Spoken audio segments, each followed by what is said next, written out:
जय विष्णुपाद परमहंस परिव्राज प्राचार्य श्री श्रीमद अभय चरणारविंद भक्ति वेदांत स्वामी श्रील प्रभुपाद महाराज की, इस्कॉन संस्थापक आचार्य श्री श्रीमद श्री भक्ति वेदांत स्वामी श्रील प्रभुपाद महाराज की, जय विष्णुपाद परमहंस परिव्राज प्राचार्य श्री श्रीमद भक्ति सिद्धांत सरस्वती ठाकुर शिल प्रभुपाद की, अनंत कोटि वैष्णव वृंद की, नमाचार्य शिल हरिदास ठाकुर की, प्रेम से कहो श्री कृष्ण चैतन्य प्रभु नित्यानंद श्री अद्वैत गदाधर शिवासदि गौर भक्त वृंद की, श्री श्री राधा कृष्ण गौर गोपीनाथ राधा कुंड श्याम कुंड गिरि गोवर्धन की, श्री वृंदावन धाम की, श्री मथुरा धाम की, श्री द्वारका धाम की, नदिया नवद्वीप धाम की, मायापुर चंद्रोदय मंदिर की, जगन्नाथ पुरुषोत्तम क्षेत्र की, जय जगन्नाथ बलदेव सुभद्रा माई की, गंगा माई की, जमुना माई की, भक्ति देवी की, श्रीमती तुलसी महारानी की, जय भुवन मंगलमय हरिनाम संकीर्तन की, संकीर्तन जनक श्री मन गौरांग महाप्रभु की, ग्रंथराज श्रीमद भागवतम की, समवेत गौर भक्त वृंद की, हिताई गौर प्रेमानंदे। All glory to assembled devotee, all glory to assembled devotee, all glory to assembled devotee, all glory to Shri Guru and Gauranga, all glory to Srila Prabhupada, all glory to Srila Gurudev ki। Om Ajnanatimirandhasya Jnananjana Shalakaya Chakyurinmritam Jenam Tasmai Shri Gurave Namah। Shri Chaitanya Manobhishtam स्थापितं येन भूतले स्वयं रूप कदा मह्यं ददाति सोपदान्तिकम्। वन्देऽहं श्रीगुरु श्रीयुतपदकमल श्रीगुरु वैष्णवस्य श्रीरूपं साग्रजातं सहगण रघुनाथनितं तं सजीवम् साद्वैतं सावधूतं परिजनसहितं कृष्ण चैतन्यदेवं श्रीराधाकृष्णपदान् सगणललिता श्रीविशाखानितश्च हे कृष्ण करुणा सिन्धु दीनबन्धु जगत्पते गोपेश गोपिकान्त राधाकान्त नमोऽस्तुते तप्त काञ्चन गौराङ्गी राधे वृन्दावनेश्वरी वृषभानुसुते देवी प्रणमामि हरिप्रिये वाञ्छाकल्पतरुभ्यश्च कृपा सिन्धुभ्यैव च पतितानां पावनेभ्यो वैष्णवेभ्यो नमो नमः नमो महावदन्याय कृष्णप्रेमप्रदायते कृष्णाय कृष्णचैतन्यनाम्नि गौरतीसे नमो नमः नीलाचलनिवासाय नित्याय परमात्मने बलभद्र सुभद्राभ्यां जगन्नाथाय ते नमः जय श्री कृष्ण चैतन्य प्रभो नित्यानंद श्री अद्वैत गदाधर श्रीवासादि श्री गौर भक्त वृंद हरे कृष्णा कृष्णा कृष्णा हरे हरे हरे राम राम राम हरे हरे हरे कृष्णा कृष्णा कृष्णा हरे हरे हरे राम राम राम हरे हरे हरे कृष्णा कृष्णा कृष्णा हरे हरे हरे राम राम राम हरे हरे ओम नमो भगवते वासुदेवाय ओम नमो भगवते वासुदेवाय ओम नमो भगवते वासुदेवाय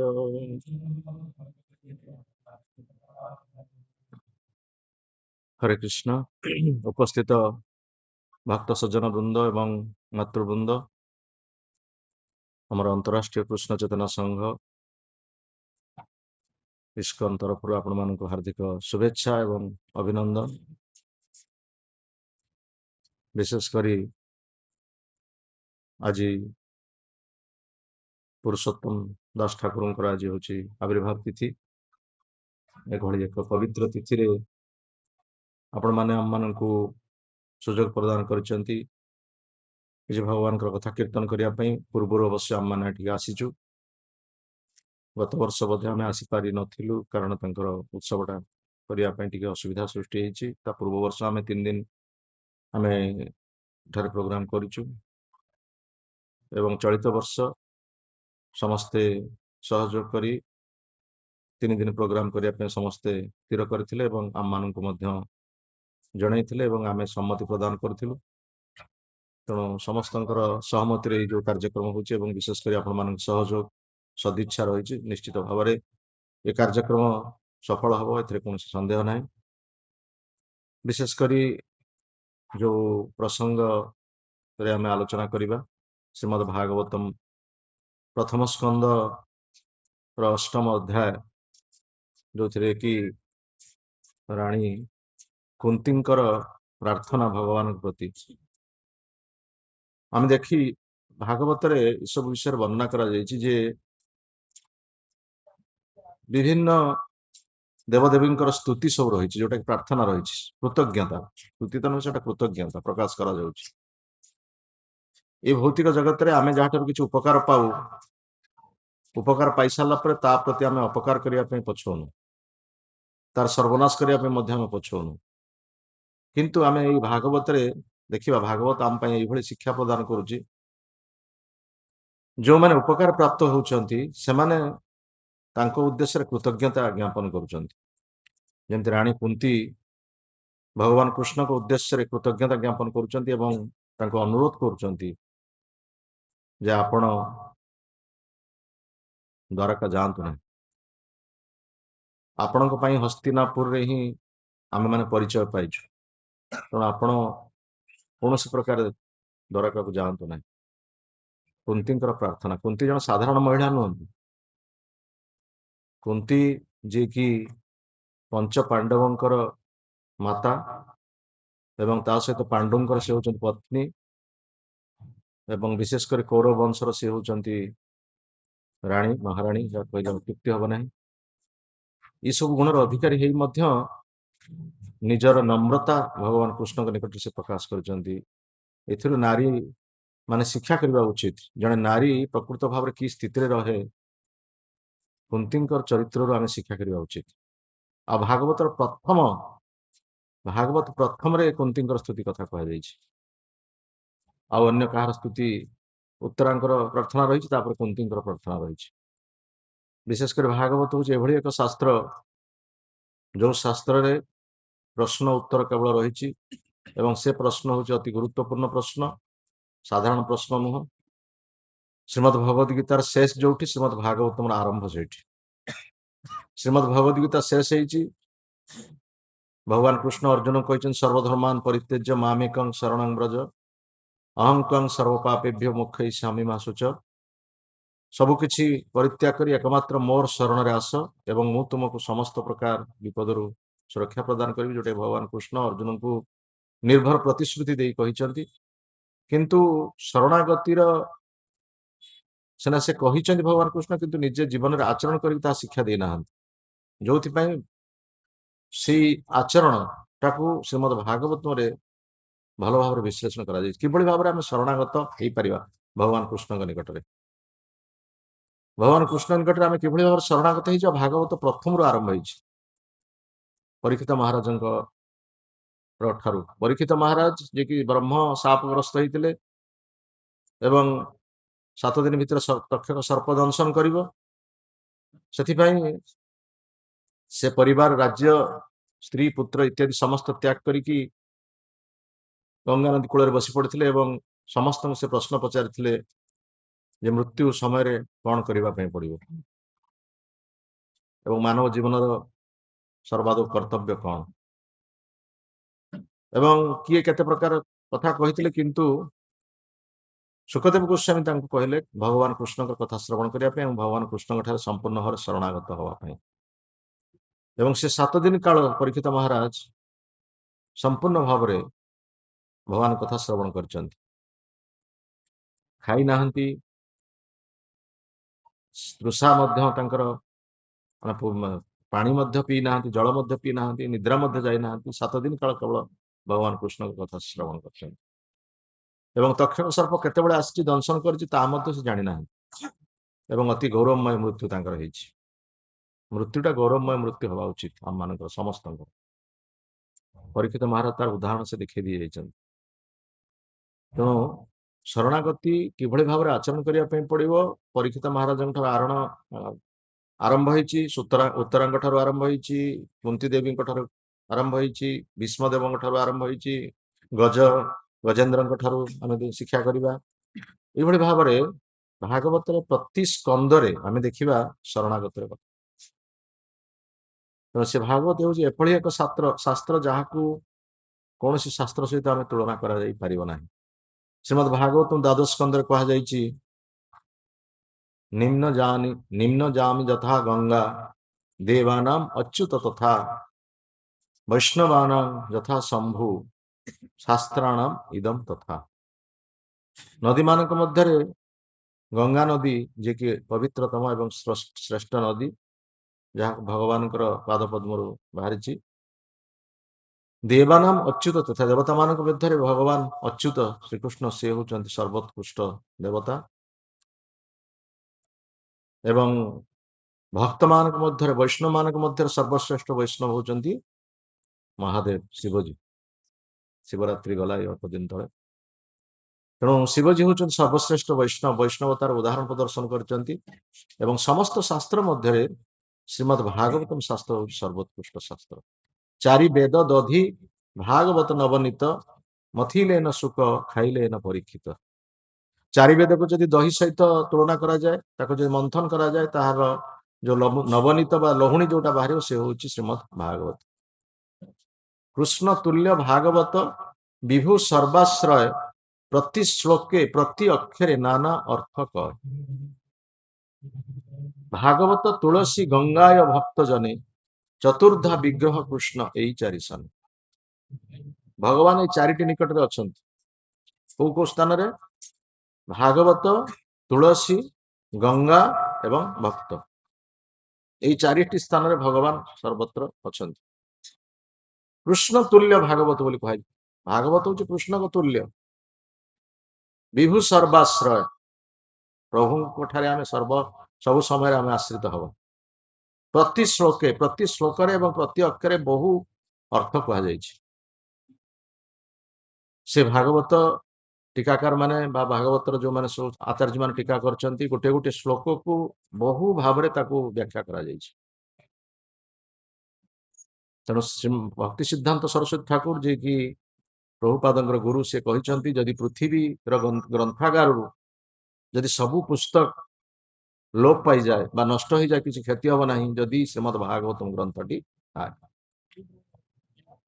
ତେଣୁ ସେଇ ଶ୍ରୀମଦ୍ ଭାଗବତମର ଆଦର ବର୍ତ୍ତମାନ ଆଉ ନାହିଁ। କାରଣ ଗାଁ ମାନଙ୍କରେ ସବୁ ଭାଗବତ ଟୁଙ୍ଗିଥିଲା, ଭାଗବତ ସପ୍ତାହ ହଉଥିଲା। ଆମେ ଛୋଟ ପିଲା ବେଳେ ଜାଣିଛୁ ଭାଗବତ ସପ୍ତାହ ହଉଥିଲା, ଭାଗବତ ଆଲୋଚନା ହଉଥିଲା, ପ୍ରତ୍ୟେକ ଦିନ ଭାଗବତ କଥା ହଉଥିଲା। ଏବଂ ଗାଁରେ ଯଦି କିଛି ଗଣ୍ଡଗୋଳ ହେଲା, ସେଇ ଭାଗବତ ଘରେ ହିଁ ତାର ମୀମାଂସା ହଉଥିଲା, କୋର୍ଟ କଚେରୀକୁ ଯିବାର ଆବଶ୍ୟକତା ନଥିଲା। କାରଣ ଭାଗବତ ଥିଲେ ସାକ୍ଷୀ ଏବଂ ଭାଗବତଙ୍କ ସମକ୍ଷରେ ସମସ୍ତେ ନିଜ ନିଜର ସାକ୍ଷ୍ୟ ପ୍ରଦାନ କରୁଥିଲେ ଏବଂ ସେଇଠି ହିଁ ସମସ୍ୟାର ସମାଧାନ ହେଇଯାଉଥିଲା। କିନ୍ତୁ ବର୍ତ୍ତମାନ ସେ ଭାଗବତ ଟୁଙ୍ଗି ସ୍ଥାନରେ ବର୍ତ୍ତମାନ ହେଇଛି କ୍ଲବ ଘର ହେଇଛି। ବିଭିନ୍ନ ପ୍ରକାର ସବୁ ବ୍ୟଭିଚାର ସେଠି କାର୍ଯ୍ୟ କରାଯାଉଛି, ମଦ୍ୟପାନ କରାଯାଉଛି, ନିଶା ସେବନ କରାଯାଉଛି, ମାଂସ ଖିଆଯାଉଛି ଏବଂ ବହୁ ପ୍ରକାର ବିଶୃଙ୍ଖଳା ସେଠି ହଉଛି। ଆଉ ଭାଗବତ ଟୁଙ୍ଗି ନାହିଁ, ଯୋଉଥିପାଇଁ ବର୍ତ୍ତମାନ ସାଧାରଣ କଥାରେ କୋର୍ଟ କଚେରୀ, ମାଲି ମକଦ୍ଦମା ଇତ୍ୟାଦି ଆମେ ଯିବାକୁ ଦୌଡ଼ିବାକୁ ପଡୁଛି। ଭାଗବତର ଆଦର ନାହିଁ। କିନ୍ତୁ ପ୍ରଭୁପାଦ ମହାରାଜ ଏଇ ଭାଗବତ ଗ୍ରନ୍ଥକୁ ନେଇକି ସମଗ୍ର ବିଶ୍ୱରେ ବିପ୍ଳବ ସୃଷ୍ଟି କଲେ। ଭାଗବତ ନେଇକି ଯାଇଥିଲେ ପାଶ୍ଚାତ୍ୟ ଜଗତକୁ ଏବଂ ପାଶ୍ଚାତ୍ୟ ଜଗତରେ ଏଇ ଭାଗବତ ଗ୍ରନ୍ଥରେ ସମଗ୍ର ପୃଥିବୀରେ କୃଷ୍ଣ ଚେତନା ସୃଷ୍ଟି କଲେ। ତେଣୁ ଯାହା ହଉ ଶ୍ରୀମଦ୍ ଭାଗବତମ କୁନ୍ତୀଙ୍କର ସ୍ତୁତି କଥା କୁହାଯାଇଛି। ଆମେ ତା ପୂର୍ବରୁ କିଛିଟା ପୁନରାଲୋଚନା କରିବା, କରିକି ଆମେ କୁନ୍ତୀଙ୍କ ସ୍ତୁତି ପ୍ରସଙ୍ଗକୁ ଯିବା। ଯେ ମହାପୁରାଣ ଶ୍ରୀମଦ୍ ଭାଗବତମ, ଯୋଉଥିରେ କି ବିଭିନ୍ନ ଶାସ୍ତ୍ରର କଥା କୁହାଯାଇଛି, ମହାଭାରତର କଥା କୁହାଯାଇଛି, ରାମାୟଣ କଥା କୁହାଯାଇଛି ଏବଂ ବିଭିନ୍ନ ଶାସ୍ତ୍ରର ବର୍ଣ୍ଣନା ଶ୍ରୀମଦ୍ ଭାଗବତମରେ ଅଛି। ତେଣୁ ମହାଭାରତର ବର୍ଣ୍ଣନାରୁ ଆମେ ଆସୁଛୁ କୁନ୍ତୀଙ୍କର କଥା, ଯେ ଶାନ୍ତନୁ ରାଜା ଥିଲେ, ଯିଏକି ହସ୍ତିନାପୁରରେ ଶାନ୍ତନୁ ନାମକ ଜଣେ ରାଜା ଥିଲେ। ତାଙ୍କର ପତ୍ନୀ ଥିଲେ ଗଙ୍ଗା ଏବଂ ଗଙ୍ଗା, ଯିଏକି ତାଙ୍କର ପୁତ୍ର ଥିଲେ ଦେବବ୍ରତ, ଯାହାଙ୍କର ପରବର୍ତ୍ତୀ ତାଙ୍କର ନାମ ହେଇଥିଲା ଭୀଷ୍ମ ଦେବ। ସେଇ ଗଙ୍ଗା ଯେତେବେଳେ ଶାନ୍ତନୁକୁ ତ୍ୟାଗ କରି ଚାଲିଗଲେ, କାରଣ ଗଙ୍ଗା ଯୋଉ ସର୍ତ୍ତ ରଖିଥିଲେ ଶାନ୍ତନୁଙ୍କ ନିକଟରେ, ଶାନ୍ତନୁ ସେ ସର୍ତ୍ତକୁ ରକ୍ଷା କଲେନି, ଯୋଉଥିପାଇଁ ଗଙ୍ଗା ତାଙ୍କୁ ତ୍ୟାଗ କଲେ ଏବଂ ପୁତ୍ରଟିକୁ ଦେଇକି ଯାଇଥିଲେ ଦେବବ୍ରତଙ୍କୁ। ତାପରେ ଶାନ୍ତନୁ ଯେତେବେଳେ ପ୍ରୌଢ଼ ବୟସ, ସେତେବେଳେ ତାଙ୍କର ଅଧିକ ବୟସ ହେଇଯାଇଛି, ତଥାପି ମଧ୍ୟ ସେ ଗୋଟିଏ କନ୍ୟା ପ୍ରତି ସେ ଆସକ୍ତ ହେଇଛନ୍ତି ଶାନ୍ତନୁ। ଯୋଉ କନ୍ୟାଙ୍କର ନାମ ହଉଛି ସତ୍ୟବତୀ। ସେ ହଉଛନ୍ତି ଏକ କୈବର୍ତ୍ତଙ୍କର କନ୍ୟା ଏବଂ କୈବର୍ତ୍ତଙ୍କ କନ୍ୟା ପ୍ରତି ସେ ଆସକ୍ତ ହେଇଛନ୍ତି ଏବଂ ବିବାହ କରିବା ପାଇଁ ମଧ୍ୟ ଇଚ୍ଛା ପ୍ରକାଶ କରୁଛନ୍ତି। କିନ୍ତୁ କହିବେ କାହା ପାଖରେ? ଯୋଉ ସମୟରେ ପୁତ୍ରର ବିବାହର ବୟସ, କିନ୍ତୁ ପିତା ଚାହୁଁଛନ୍ତି ବିବାହ କରିବା ପାଇଁ। ତେଣୁ ସେଥିପାଇଁ ସେଇ ଯୋଉ ଲଜ୍ଜାକର କଥାକୁ ସେ କାହା ପାଖରେ ପ୍ରକାଶ କରିପାରୁନାହାନ୍ତି। କିନ୍ତୁ ପୁତ୍ର ଦେବବ୍ରତ ଜାଣିଥିଲେ ଏବଂ ଦେବବ୍ରତ ଯାଇକି ତାଙ୍କର ଯୋଉ କନ୍ୟାଙ୍କର ପିତାଙ୍କ ନିକଟରେ ସେ ପ୍ରସ୍ତାବ ରଖିଥିଲେ ଏବଂ ପିତା ତାଙ୍କର କନ୍ୟାକୁ ବିବାହ କରିବା କଥା କହିଥିଲେ। ସେ କୈବର୍ତ୍ତ କହିଥିଲେ ଯେ ମୋର କନ୍ୟାକୁ ତୁମର ପିତାକୁ ଦେବାର ମୋର କିଛି ଅସୁବିଧା ନାହିଁ, କାରଣ ହସ୍ତିନାପୁରର ଯେ ରାଣୀ ହବ, ମୁଁ କାହିଁକି ସେ ପ୍ରସ୍ତାବରେ ଅସମ୍ମତି ପ୍ରକାଶ କରିବି। କିନ୍ତୁ ମୋର ଗୋଟିଏ ସର୍ତ୍ତ ଅଛି, ଯଦି ମୋର କନ୍ୟାର ସନ୍ତାନ ଯଦି ସିଂହାସନ ଅଧିକାର ନ କରିବ ତାହେଲେ ମୋ କନ୍ୟାକୁ ମୁଁ କାହିଁକି ତୁମର ପିତାଙ୍କୁ ପ୍ରଦାନ କରିବି? କାରଣ ଆପଣ ତ ବର୍ତ୍ତମାନ ଯୁବରାଜ ଅଛନ୍ତି, ପରବର୍ତ୍ତୀ ସମୟରେ ଆପଣ ରାଜା ହେବେ। ତେଣୁ ମୋର ପୁତ୍ର ତ ରାଜା ହେଇପାରିବନି, ମୋର କନ୍ୟାର ପୁତ୍ର ତ ରାଜା ହେଇପାରିବନି। ତେଣୁ କିଭଳି ଭାବରେ ମୋ କନ୍ୟାକୁ ଆପଣଙ୍କ ପିତାକୁ ସମ୍ପ୍ରଦାନ କରିବି? ସେଇ ସମୟରେ ଦେବବ୍ରତ କହିଲେ, ମୁଁ ରାଜା ହେବି ନାହିଁ, ଆପଣଙ୍କର କନ୍ୟାଙ୍କର ପୁତ୍ରକୁ ହିଁ ରାଜଗାଦି ପ୍ରଦାନ କରାଯିବ, ମୁଁ ଏଇଠି ପ୍ରତିଜ୍ଞା କରି କହୁଛି। ସେଠୁ ସେ କୈବର୍ତ୍ତ ରାଜା କହିଲେ, ଆପଣ ସିନା ରାଜା ହେବେନି, ଆପଣଙ୍କର ପୁତ୍ର ତ ରାଜା ହେବେ, ପରବର୍ତ୍ତୀ ସମୟରେ ଆପଣଙ୍କ ପୁତ୍ର ରାଜା ହେବେ। ସେଠି ସେ ପ୍ରତିଜ୍ଞା କଲେ, ମୁଁ ବିବାହ କରିବି ନାହିଁ କିମ୍ବା ରାଜଗାଦି ଅଧିକାର କରିବି ନାହିଁ। ଇଏ ହଉଛି ପ୍ରତିଜ୍ଞା। ଏଇ ପ୍ରତିଜ୍ଞା କରିଥିଲେ ଦେବବ୍ରତ, ଯାହାଙ୍କ ପରବର୍ତ୍ତୀ ସମୟରେ ହେଲେ ଭୀଷ୍ମଦେବ। ଏବଂ ଏଇ ପ୍ରତିଜ୍ଞା କରିଥିବା ହେତୁ, ପିତାଙ୍କ ପାଇଁ ଏଭଳି ତ୍ୟାଗ ସ୍ୱୀକାର କରିଥିବା ହେତୁ, ଏଭଳି ତ୍ୟାଗ କୌଣସି ନଜିର ବା ଉଦାହରଣ ନାହିଁ, ଯୋଉଥିପାଇଁ ତାଙ୍କର ପିତା ତାଙ୍କ ପ୍ରତି ଅତି ସନ୍ତୁଷ୍ଟ ହେଇକି ତାଙ୍କୁ ଇଚ୍ଛା ମୃତ୍ୟୁର ବରଦାନ ପ୍ରଦାନ କରିଥିଲେ। ଶାନ୍ତନୁ ଭୀଷ୍ମଦେବ ଯେତେବେଳେ ଇଚ୍ଛା ବରଣ କରିବେ, ସେ ମୃତ୍ୟୁ ବରଣ କରିବେ। ତାପରେ ସତ୍ୟବତୀଙ୍କୁ ସେ ବିବାହ କଲେ। ଶାନ୍ତନୁ ବିବାହ କଲା ପରେ ତାଙ୍କର ଦୁଇଟି ପୁତ୍ର ହେଲେ ଶାନ୍ତନୁଙ୍କର, ଗୋଟେ ହେଲେ ଚିତ୍ରାଙ୍ଗଦ ଏବଂ ଅନ୍ୟଟି ନାମ ହେଲେ ବିଚିତ୍ର ବୀର୍ଯ୍ୟ। ଚିତ୍ରାଙ୍ଗଦ ଯିଏକି ଗନ୍ଧର୍ବ ମାନଙ୍କ ସହିତ ଯୁଦ୍ଧ କରିକି ପ୍ରାଣତ୍ୟାଗ କଲେ। କେବଳ ରହିଲେ ବିଚିତ୍ର ବୀର୍ଯ୍ୟ। ବିଚିତ୍ର ବୀର୍ଯ୍ୟ ସର୍ବଦା ଅସୁସ୍ଥ ରହୁଥିଲେ, ତାଙ୍କର କ୍ଷୟ ଅର୍ଥାତ୍ ଯକ୍ଷ୍ମା ରୋଗ ଥିଲା। ଆଉ ସେ ଦୁଇଟି ସ୍ତ୍ରୀଙ୍କୁ ବିବାହ କରିଥିଲେ, ଅମ୍ବିକା ଏବଂ ଅମ୍ବାଳିକା। ସେ ଅମ୍ବିକା ଏବଂ ଅମ୍ବାଳିକାଙ୍କ ସହିତ ସବୁବେଳେ ସମ୍ପର୍କ ରଖୁଥିବା ହେତୁ ସେ ଦୁର୍ବଳ ହେଇ ପଡିଲେ ଏବଂ ଯୁବାବସ୍ଥାରେ ମଧ୍ୟ ସେ ବିଚିତ୍ର ବୀର୍ଯ୍ୟ ମଧ୍ୟ ପ୍ରାଣତ୍ୟାଗ କଲେ। ଏବଂ ଯେତେବେଳେ ପ୍ରାଣତ୍ୟାଗ କଲେ, ସେତେବେଳେ ସିଂହାସନ ମଧ୍ୟ ରିକ୍ତ ହେଇକି ପଡିଲା। ବିଚିତ୍ର ବୀର୍ଯ୍ୟଙ୍କ ପରେ ଆଉ ସିଂହାସନ ଅଧିକାର କରିବା ପାଇଁ କେହି ନାହାନ୍ତି, କାରଣ ପିତାମହ ଭୀଷ୍ମ ତ ସେ ମନା କରିଦେଇଛନ୍ତି, ମୁଁ ସିଂହାସନ ଅଧିକାର କରିବିନି, ପ୍ରତିଜ୍ଞା କରିଛନ୍ତି। ତେଣୁ ପୁଣି କିଏ ସିଂହାସନ ଅଧିକାର କରିବେ? ସେ ସମୟରେ ସତ୍ୟବତୀ ତାଙ୍କର ପ୍ରଥମ ପୁତ୍ର, ଯିଏକି ପରାଶରଙ୍କର ଔରସରୁ ଜାତ ହେଇଥିଲେ, ତାଙ୍କ ନାମ ହଉଛି କଣ? ବ୍ୟାସଦେବ। ବ୍ୟାସଦେବଙ୍କୁ ଅନୁରୋଧ କଲେ ଯେ, ତୁମେ ତୁମର ଯୋଉ ଭାଇ ବୋହୂଙ୍କ ସହିତ ସମ୍ପର୍କ ରକ୍ଷା କରି ତୁମେ ସନ୍ତାନ ପ୍ରଦାନ କର, ଯୋଉମାନେ କି ସିଂହାସନର ଅଧିକାର କରିବେ। ବ୍ୟାସଦେବ ପ୍ରଥମେ ଅସମ୍ମତ ପ୍ରକାଶ କରୁଥିଲେ, କିନ୍ତୁ ପରବର୍ତ୍ତୀ ସମୟରେ ସେ ରାଜି ହେଲେ। ପିତା ମାଙ୍କ କଥା କରେ, ସେ ମାଙ୍କ କଥାରେ ରାଜି ହେଇକି ପ୍ରଥମେ ସେ ଅମ୍ବିକାଙ୍କ ସହିତ ସମ୍ପର୍କ ରକ୍ଷା କଲେ। ଅମ୍ବିକା ବ୍ୟାସଦେବଙ୍କର ଶରୀର ଯୋଉ ପ୍ରକାର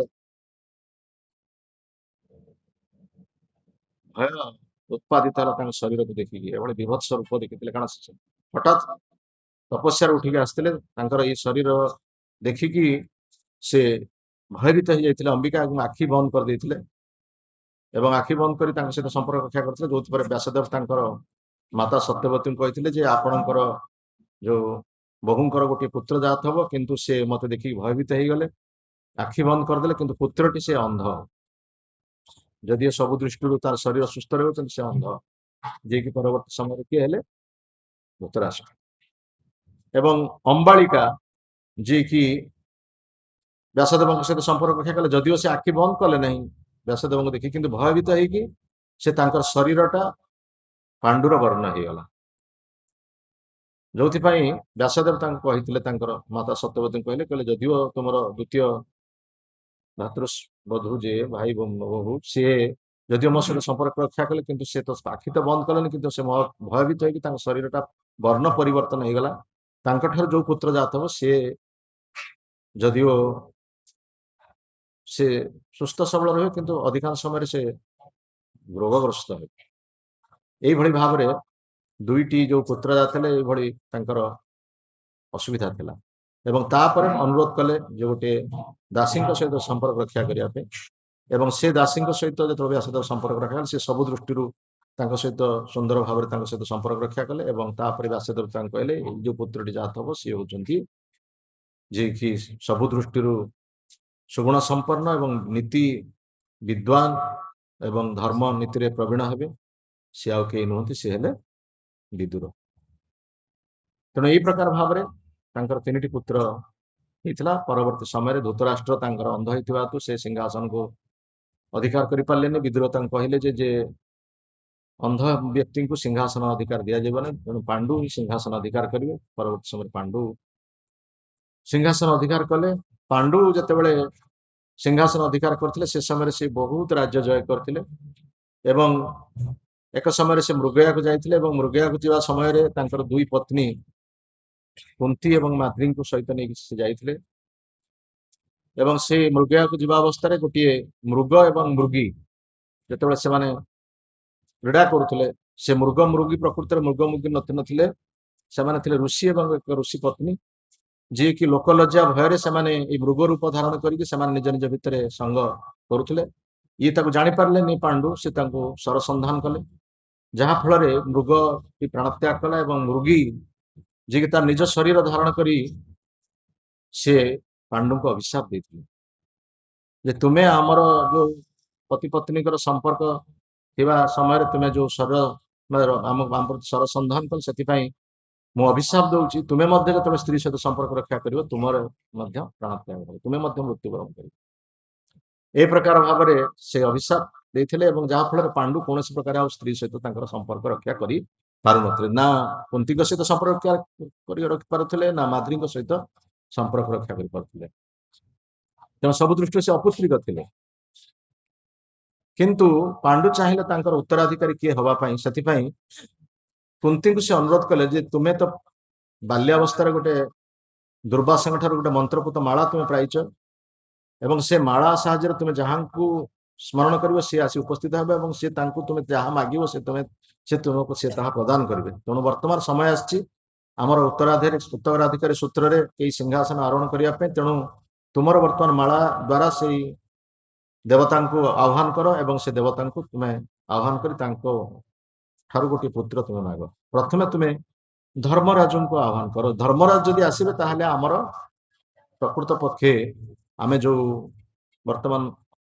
एवं व्यवस्था करछो सेटा आमर सफल हो बोली आम जापर किंतु कुंती कौन प्रकार राजी हो नथिले कहले मोर तो तुम्हें पति मोर तुम पति व्यतीत आउ कहा से तुम संपर्क रक्षा करिया दरकार नहीं मोर पुत्र ना किसी आवश्यकता नहीं किंतु पांडु तांको जिद करले नहीं तुमको से माला द्वारा देवता को तुम स्मरण करने पड़ो जहाँ फल प्रथमे से धर्मराज को स्मरण कले एवं धर्मराज जी की तांको एक पुत्र प्रदान कले जी हेले युधिष्ठिर तापरे कहले जे आपण वायु तुम वायु देवता को स्मरण कर एवं वायु देवता को स्मरण कला औरसर जो पुत्र जाते सी हेले भीमसेन तापरे इंद्र को स्मरण कले एवं इंद्र तांको गोटे पुत्र प्रदान करते सी हेले अर्जुन तापरे पांडु कहले जे वर्तमान तो तुम तीन पुत्र है एणु माद्री उद्देश्य आउ तुम्हें किसी पुत्र कर से अश्विनी कुमार को से प्रार्थना करथिले एवं अश्विनी कुमार औरसर से आसिले दुईटी पुत्र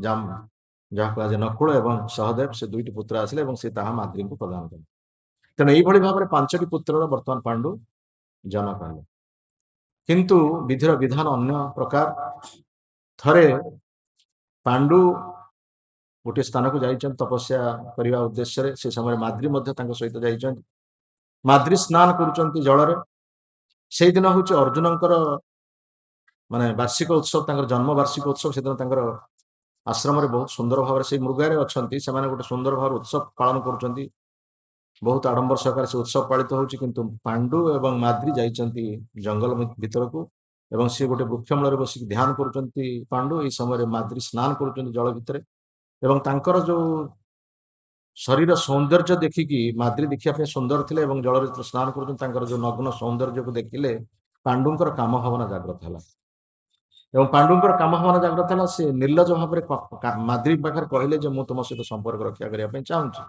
किंतु माद्री मना कले कहले ना यहाँ तुम प्रति अभिशाप अच्छी तुम्हें कौन प्रकार आम सहित संपर्क रक्षा करिवो नहीं एटा बहुत बड़ असुविधा हम किंतु कौन प्रकार भाव में पांडु कथा शुणा नथिले एवं माद्री सहित संपर्क रक्षा कले जहाँ फल पांडु सेठारे मृत्युवरण कले जोटा उत्सव सब प्रकार उत्सव आयोजन करा सेटा गोटे शोक सभार परिणत हो गला समस्ते कुंती माद्री समस्ते कांदिबा आरंभ कले पिला माने छोट पिला माने समान समस्ते कांदिबा आरंभ कले कि भाव में कौन करा जाय परिबो से समय थिला सतीदाह प्रथा स्वामी चली गले स्वामीर चितारे पत्नी की सहगामी होगा पड़ता है यहाँ थिला से प्रथा थिला कारण स्वामी चलीगला स्त्री कौन कर्तव्य ସ୍ତ୍ରୀର ଜୀବନଟା ସ୍ୱାମୀ ଉଦ୍ଦେଶ୍ୟରେ ଉଦ୍ଦିଷ୍ଟ। ସ୍ୱାମୀ ଚାଲିଗଲା ପରେ ଆଉ ସ୍ତ୍ରୀର କାର୍ଯ୍ୟ କଣ?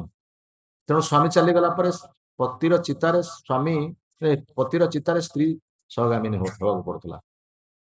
କିନ୍ତୁ ସେଇ ସମୟରେ କୁନ୍ତୀ ଚାହିଁଲେ ଯେ ମୁଁ ମୋର ପତିଙ୍କ ଚିତାରେ ଝାସ ଦେବା ପାଇଁ, କିନ୍ତୁ ମାଦ୍ରୀ କହିଲେ ଯେ ପ୍ରକୃତ ପକ୍ଷେ ମୋ ପାଇଁ ହିଁ ତାଙ୍କର ଏଇ ପ୍ରକାର ଆଜି ହେଇଛି।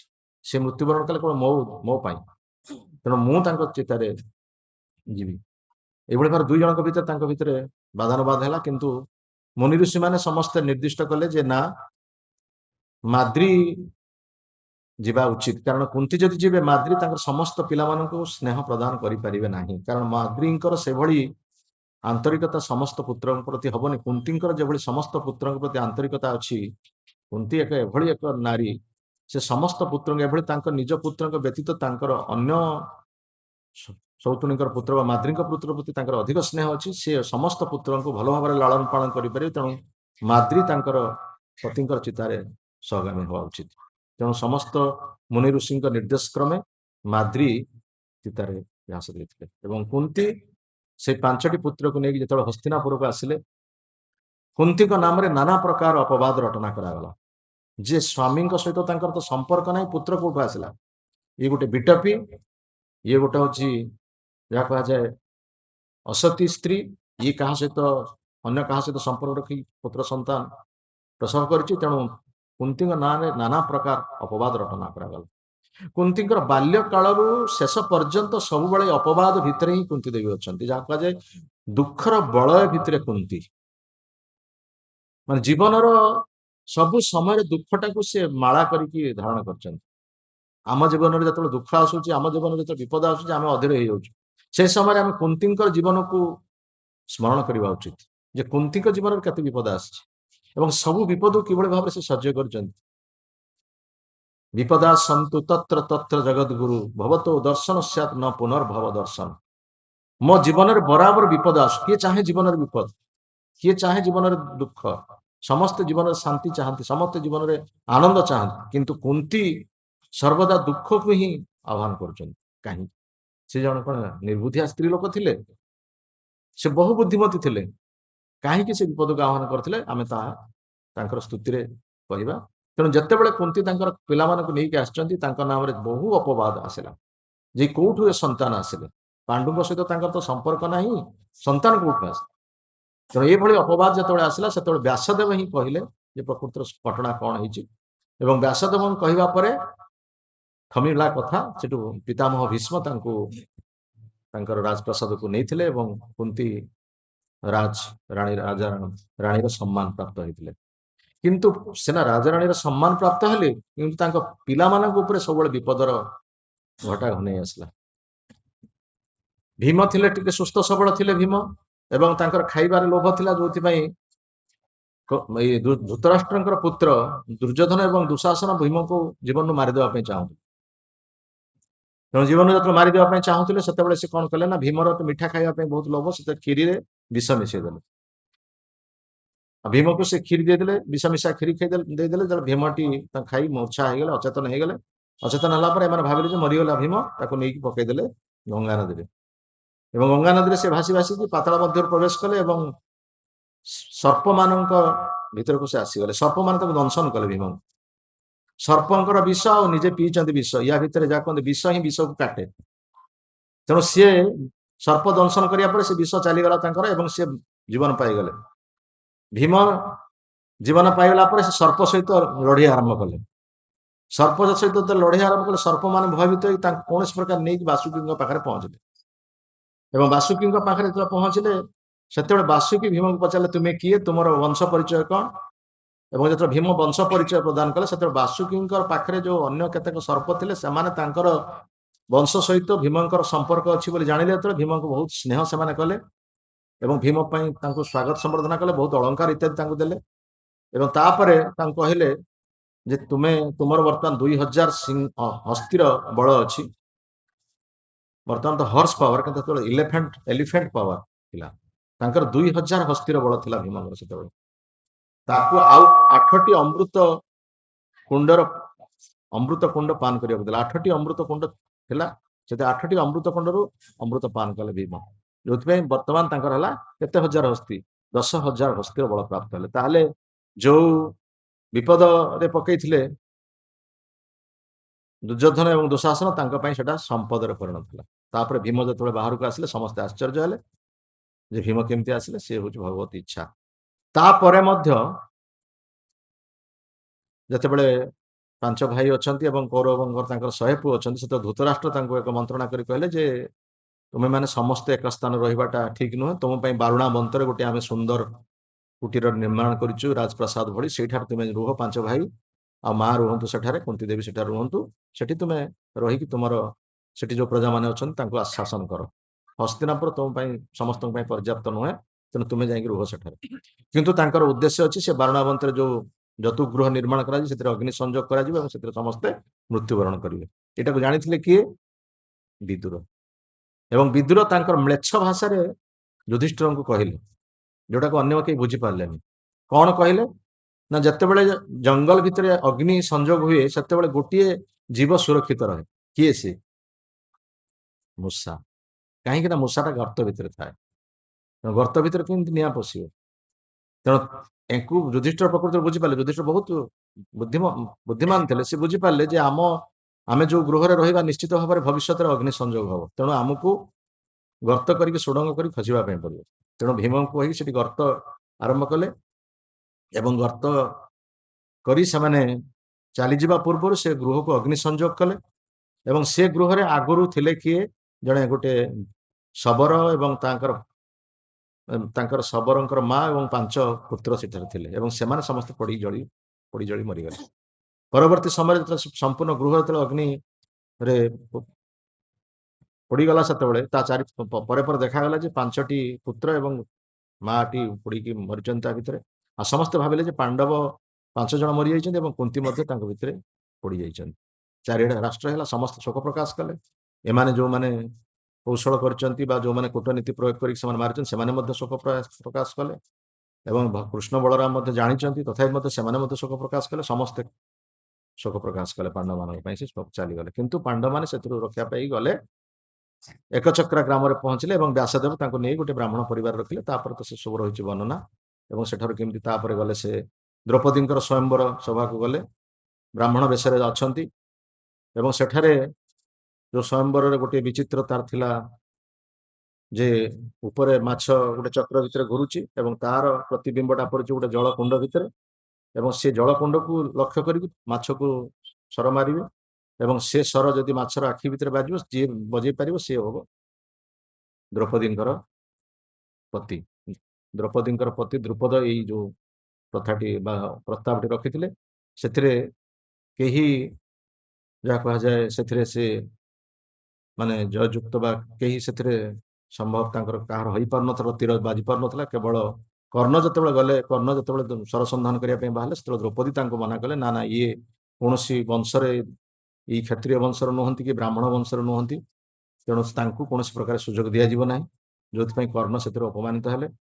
ଏବଂ ଯେତେବେଳେ ସମସ୍ତ ରାଜା ମହାରାଜା ମାନେ ଯେତେବେଳେ ସମସ୍ତେ ଅସମର୍ଥ ହେଲେ, ସେତେବେଳେ ଅର୍ଜୁନ ଯାଇକି ସରସନ୍ଧାନ କଲେ। ଏବଂ ଅର୍ଜୁନ ଯେତେବେଳେ ସରସନ୍ଧାନ କଲେ, ସେ ତ ବ୍ରାହ୍ମଣ ବେଶରେ ଅଛନ୍ତି, କିନ୍ତୁ ତାଙ୍କର କାର୍ଯ୍ୟ ଗୁଡାକ କ୍ଷତ୍ରିୟ ଭଳି ଜଣାପଡୁଛି। ସମସ୍ତେ ସନ୍ଦେହ କଲେ କୃଷ୍ଣ ବଳରାମ ମଧ୍ୟ ଭଗବାନ କୃଷ୍ଣଙ୍କୁ କହିଲେ ଇଏ ଦେଖାଯାଉଛନ୍ତି ଅର୍ଜୁନ ଭଳି, କିନ୍ତୁ ତ ବ୍ରାହ୍ମଣ ବେଶରେ। କହିଲେ ହଁ, ଅର୍ଜୁନ ଭଳି ତ ଦେଖାଯାଉଛନ୍ତି।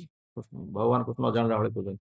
କହିଲେ ତାଙ୍କ ସାଙ୍ଗରେ ଆଉ ଜଣେ ଯେ ଭାଇ ଅଛି, ଭାରି ସୁସ୍ଥ ସବଳ ଦେଖାଯାଉଛି, ଭୀମ ଭଳି ଦେଖାଯାଉଛି। ହଁ, ତୁମେ କହୁନ, ସେ ତା ଆର ଭାଇଟି ନକୁଳ ଭଳି ଦେଖାଯାଉଛି, ତାର ଭାଇ ସହଦେବ ଭଳି ଦେଖାଯାଉଛି। ସବୁ ତ ତୁମେ ଜାଣିପାରୁଛ ଏଠୁ। କିନ୍ତୁ ଭଗବାନ କୃଷ୍ଣ ଜାଣିଛନ୍ତି ସେମାନେ ସମସ୍ତେ ଜୀବିତ ଅଛନ୍ତି ଆଉ ସେମାନେ ସମସ୍ତେ ବ୍ରାହ୍ମଣ ବେଶରେ ଅଛନ୍ତି।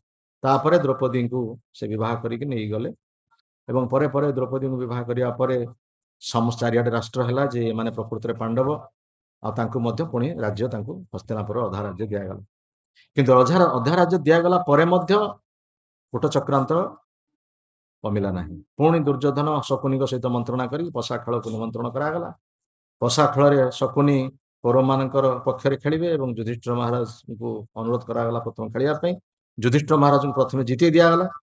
ଯୁଧିଷ୍ଠିର ମହାରାଜ ଜିତିଗଲା ଯେତେବେଳେ ସେ ବହୁତ ଉତ୍ସାହ ହେଲେ ଖେଳିବା ପାଇଁ ଏବଂ ପରେ ପରେ ଶକୁନି ତାଙ୍କର ସମସ୍ତ ପଶାରେ ତାଙ୍କୁ ହରେଇ ଦେଲେ, ଯାହା ଫଳରେ ସମସ୍ତ ରାଜ୍ୟ ହରେଇଲେ, ନିଜର ରାଜପଦ ହରେଇଲେ ଏବଂ ଶେଷରେ ଏଭଳି ଏକ କହିଲେ ଯେ ଦ୍ରୌପଦୀ ଯଦି ଜିତି ଯାଆନ୍ତି, ଦ୍ରୌପଦୀଙ୍କୁ ଆମେ ଲଗେଇବା ପଶା ଖେଳରେ, ଯଦି ଦ୍ରୌପଦୀଙ୍କୁ ଲଗେଇଲା ପରେ ସେ ଯଦି ମାନେ ତୁମେ ଯଦି ଜିତିଯିବ ତାହେଲେ ସମସ୍ତ ତୁମର ଯୋଉ ହରେଇଛ ତାହା ପାଇଯିବ।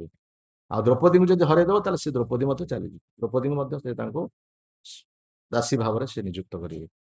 ଯୁଧିଷ୍ଠିର ଆଶାୟୀ ହେଇକି ଦ୍ରୌପଦୀଙ୍କୁ ମଧ୍ୟ ପଶାରେ ବାଜି ଲଗେଇଦେଲେ, କିନ୍ତୁ ଦ୍ରୌପଦୀଙ୍କୁ ମଧ୍ୟ ହରେଇଲେ। ଯାହାଫଳରେ ଦୁଃଶାସନକୁ ଦୁର୍ଯ୍ୟୋଧନ ପଠେଇ ତାଙ୍କୁ ବିବେଚନା କରିବା ପାଇଁ ପ୍ରଚେଷ୍ଟା କରାଗଲା। ଆପଣମାନେ ତ ଜାଣିଛନ୍ତି ତାପରେ ହେଇଗଲା। ଏଇ ପ୍ରକାର ଭାବରେ ବହୁ ବିପଦ ତାଙ୍କ ଜୀବନରେ ଆସିଛି। ଏବଂ ଶେଷରେ ଯେତେବେଳେ ତାଙ୍କର ପୁଣି ଥରେ ପଶା ଖେଳ ହେଲା, ଯେତେବେଳେ ସେ ପଶା ଖେଳରେ ମଧ୍ୟ ପାଣ୍ଡବମାନେ ହାରିଲେ, 12 ବର୍ଷ ବନବାସ ଏବଂ 1 ବର୍ଷ ଅଜ୍ଞାତବାସ। ଏକ ବର୍ଷ ଅଜ୍ଞାତବାସରେ ବିରାଟ ରାଜାଙ୍କ ପାଖରେ ସେମାନେ ଥିଲେ। ଏସବୁ ବହୁତ ବର୍ଣ୍ଣନା ରହିଛି, ଆପଣମାନେ ଜାଣିଛନ୍ତି। ଏବଂ ସେ ଯେତେବେଳେ ଅଜ୍ଞାତବାସ ସରିବା ପରେ ସମସ୍ତେ ଅନୁରୋଧ କଲେ ପାଣ୍ଡବମାନଙ୍କୁ ଯେ ତୁମେ ତୁମର ଯୋଉ ରାଜ୍ୟ, ତୁମର ଯୋଉ ଅଧିକାର ତାଙ୍କୁ କୌରବଙ୍କ ଠାରୁ ନେଇ ଆସ। ସେ ଅଧିକାର କଥା କହିବ କିଏ? ସମସ୍ତେ ବଳରାମଙ୍କୁ ଯୋଉ ଅନୁରୋଧ କଲେ ଯେ ଆପଣ ଯାଇକି କୁହନ୍ତୁ ଧୃତରାଷ୍ଟ୍ରଙ୍କ ପାଖରେ। ବଳରାମ କହିଲେ ମୁଁ କହିପାରିବି ନାହିଁ, ମୁଁ ସେଭଳି କଥା କହିବାର ମୋର ଟେକ୍ନିକ ମାଲୁମ ନାହିଁ, କେବଳ କୃଷ୍ଣ ହିଁ ସମର୍ଥ। କୃଷ୍ଣ ଯାଉ, ସେ ଯାଇକି ଠିକ ଭାବରେ ତାଙ୍କ ପାଖରେ କହିବ ଯେ ପାଣ୍ଡବମାନଙ୍କୁ ତାଙ୍କ ନ୍ୟାଯ୍ୟ ଅଧିକାର ଫେରେଇ ଦିଆଯାଉ।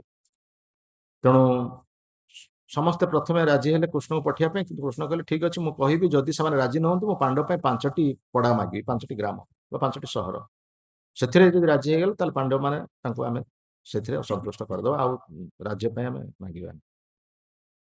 ଏଇ କଥା କହି ଯାଇଥିଲେ ଭଗବାନ କୃଷ୍ଣ ଯାଇଥିଲେ ଧୃତରାଷ୍ଟ୍ରଙ୍କର ରାଜସଭାକୁ, ଏବଂ ସେ ରାଜସଭାରେ ଯେତେବେଳେ ଏଇ ପ୍ରସ୍ତାବ ଆସିଲା, ଦୁର୍ଯ୍ୟୋଧନ ସମସ୍ତ ପ୍ରସ୍ତାବକୁ ଅଗ୍ରାହ୍ୟ କଲେ। କହିଲେ ବିନା ଯୁଦ୍ଧେ ମୁଁ ନ ଦେବି ସୂଚ୍ୟଗ୍ରେ ମେଦିନୀ।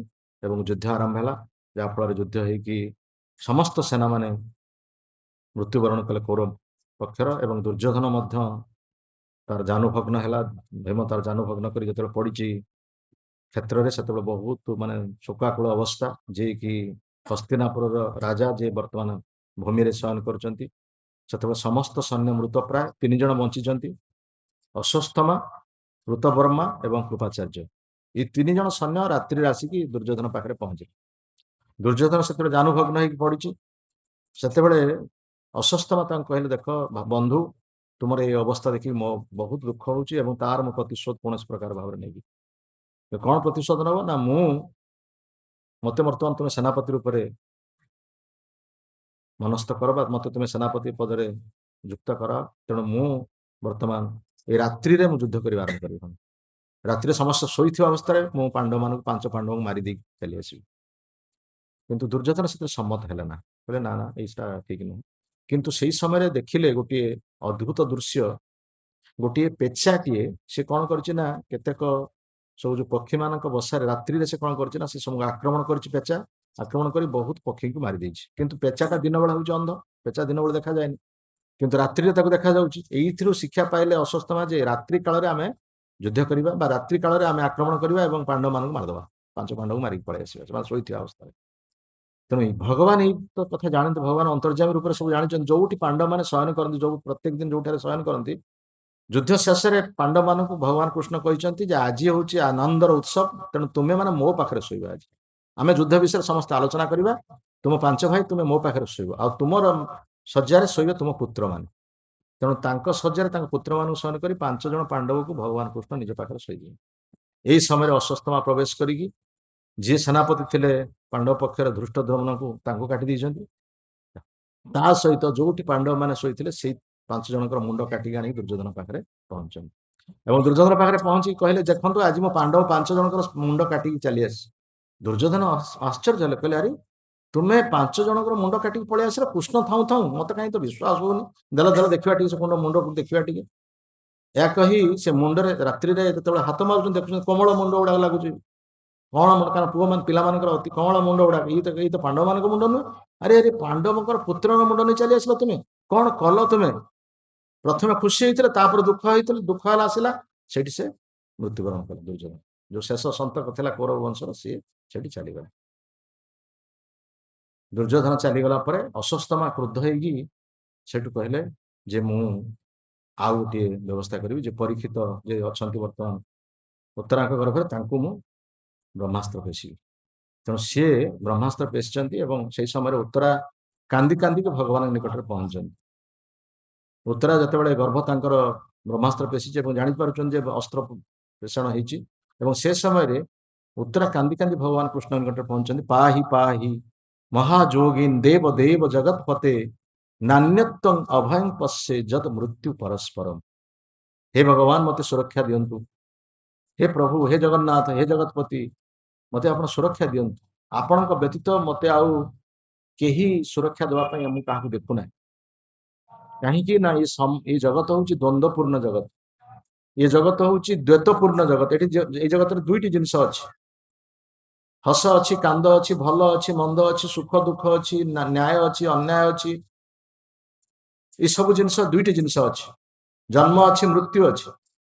ତେଣୁ ଏଇ ଯୋଉ ମୃତ୍ୟୁ କବଳରୁ ପ୍ରକୃତ ପକ୍ଷେ ଆଉ ଏଠି କେହି ସୁରକ୍ଷା ଦେଇପାରିବେନି, ଆପଣ ହିଁ ଏକମାତ୍ର ବ୍ୟକ୍ତି ଯିଏକି ଏଥିରୁ ସୁରକ୍ଷା ଦେଇପାରିବେ। ତେଣୁ ମୁଁ ଆପଣଙ୍କ ନିକଟକୁ ଆସିଛି, ମତେ ଆପଣ ସୁରକ୍ଷା ଦିଅନ୍ତୁ, ମୋର ପୁତ୍ରକୁ ସୁରକ୍ଷା ଦିଅନ୍ତୁ, ମୋର ଯୋଉ ସନ୍ତାନ ଅଛି ତାକୁ ସୁରକ୍ଷା ଦିଅନ୍ତୁ। କାରଣ ମୁଁ ବଞ୍ଚିଛି କେବଳ ମୋର ପୁତ୍ରର ସୁରକ୍ଷା ପାଇଁ, ନହେଲେ ମୁଁ ଅଭିମନ୍ୟୁଙ୍କର ଚିତାରେ ନିଜକୁ ଝାସ ଦେଇଥାନ୍ତି। ସେତେବେଳେ ସତୀଦାହ ପ୍ରଥା ଥିଲା, ଅଭିମନ୍ୟୁ ଚାଲିଗଲା ପରେ ଅଭିମନ୍ୟୁଙ୍କ ଚିତାଗ୍ନିରେ ଉତ୍ତରା ଝାସ ଦେବା କଥା, କିନ୍ତୁ ତାଙ୍କର ଯୋଉ ଗର୍ଭର ସନ୍ତାନ ଅଛି ତା ସେଥିପାଇଁ ସେ ବଞ୍ଚିଛନ୍ତି।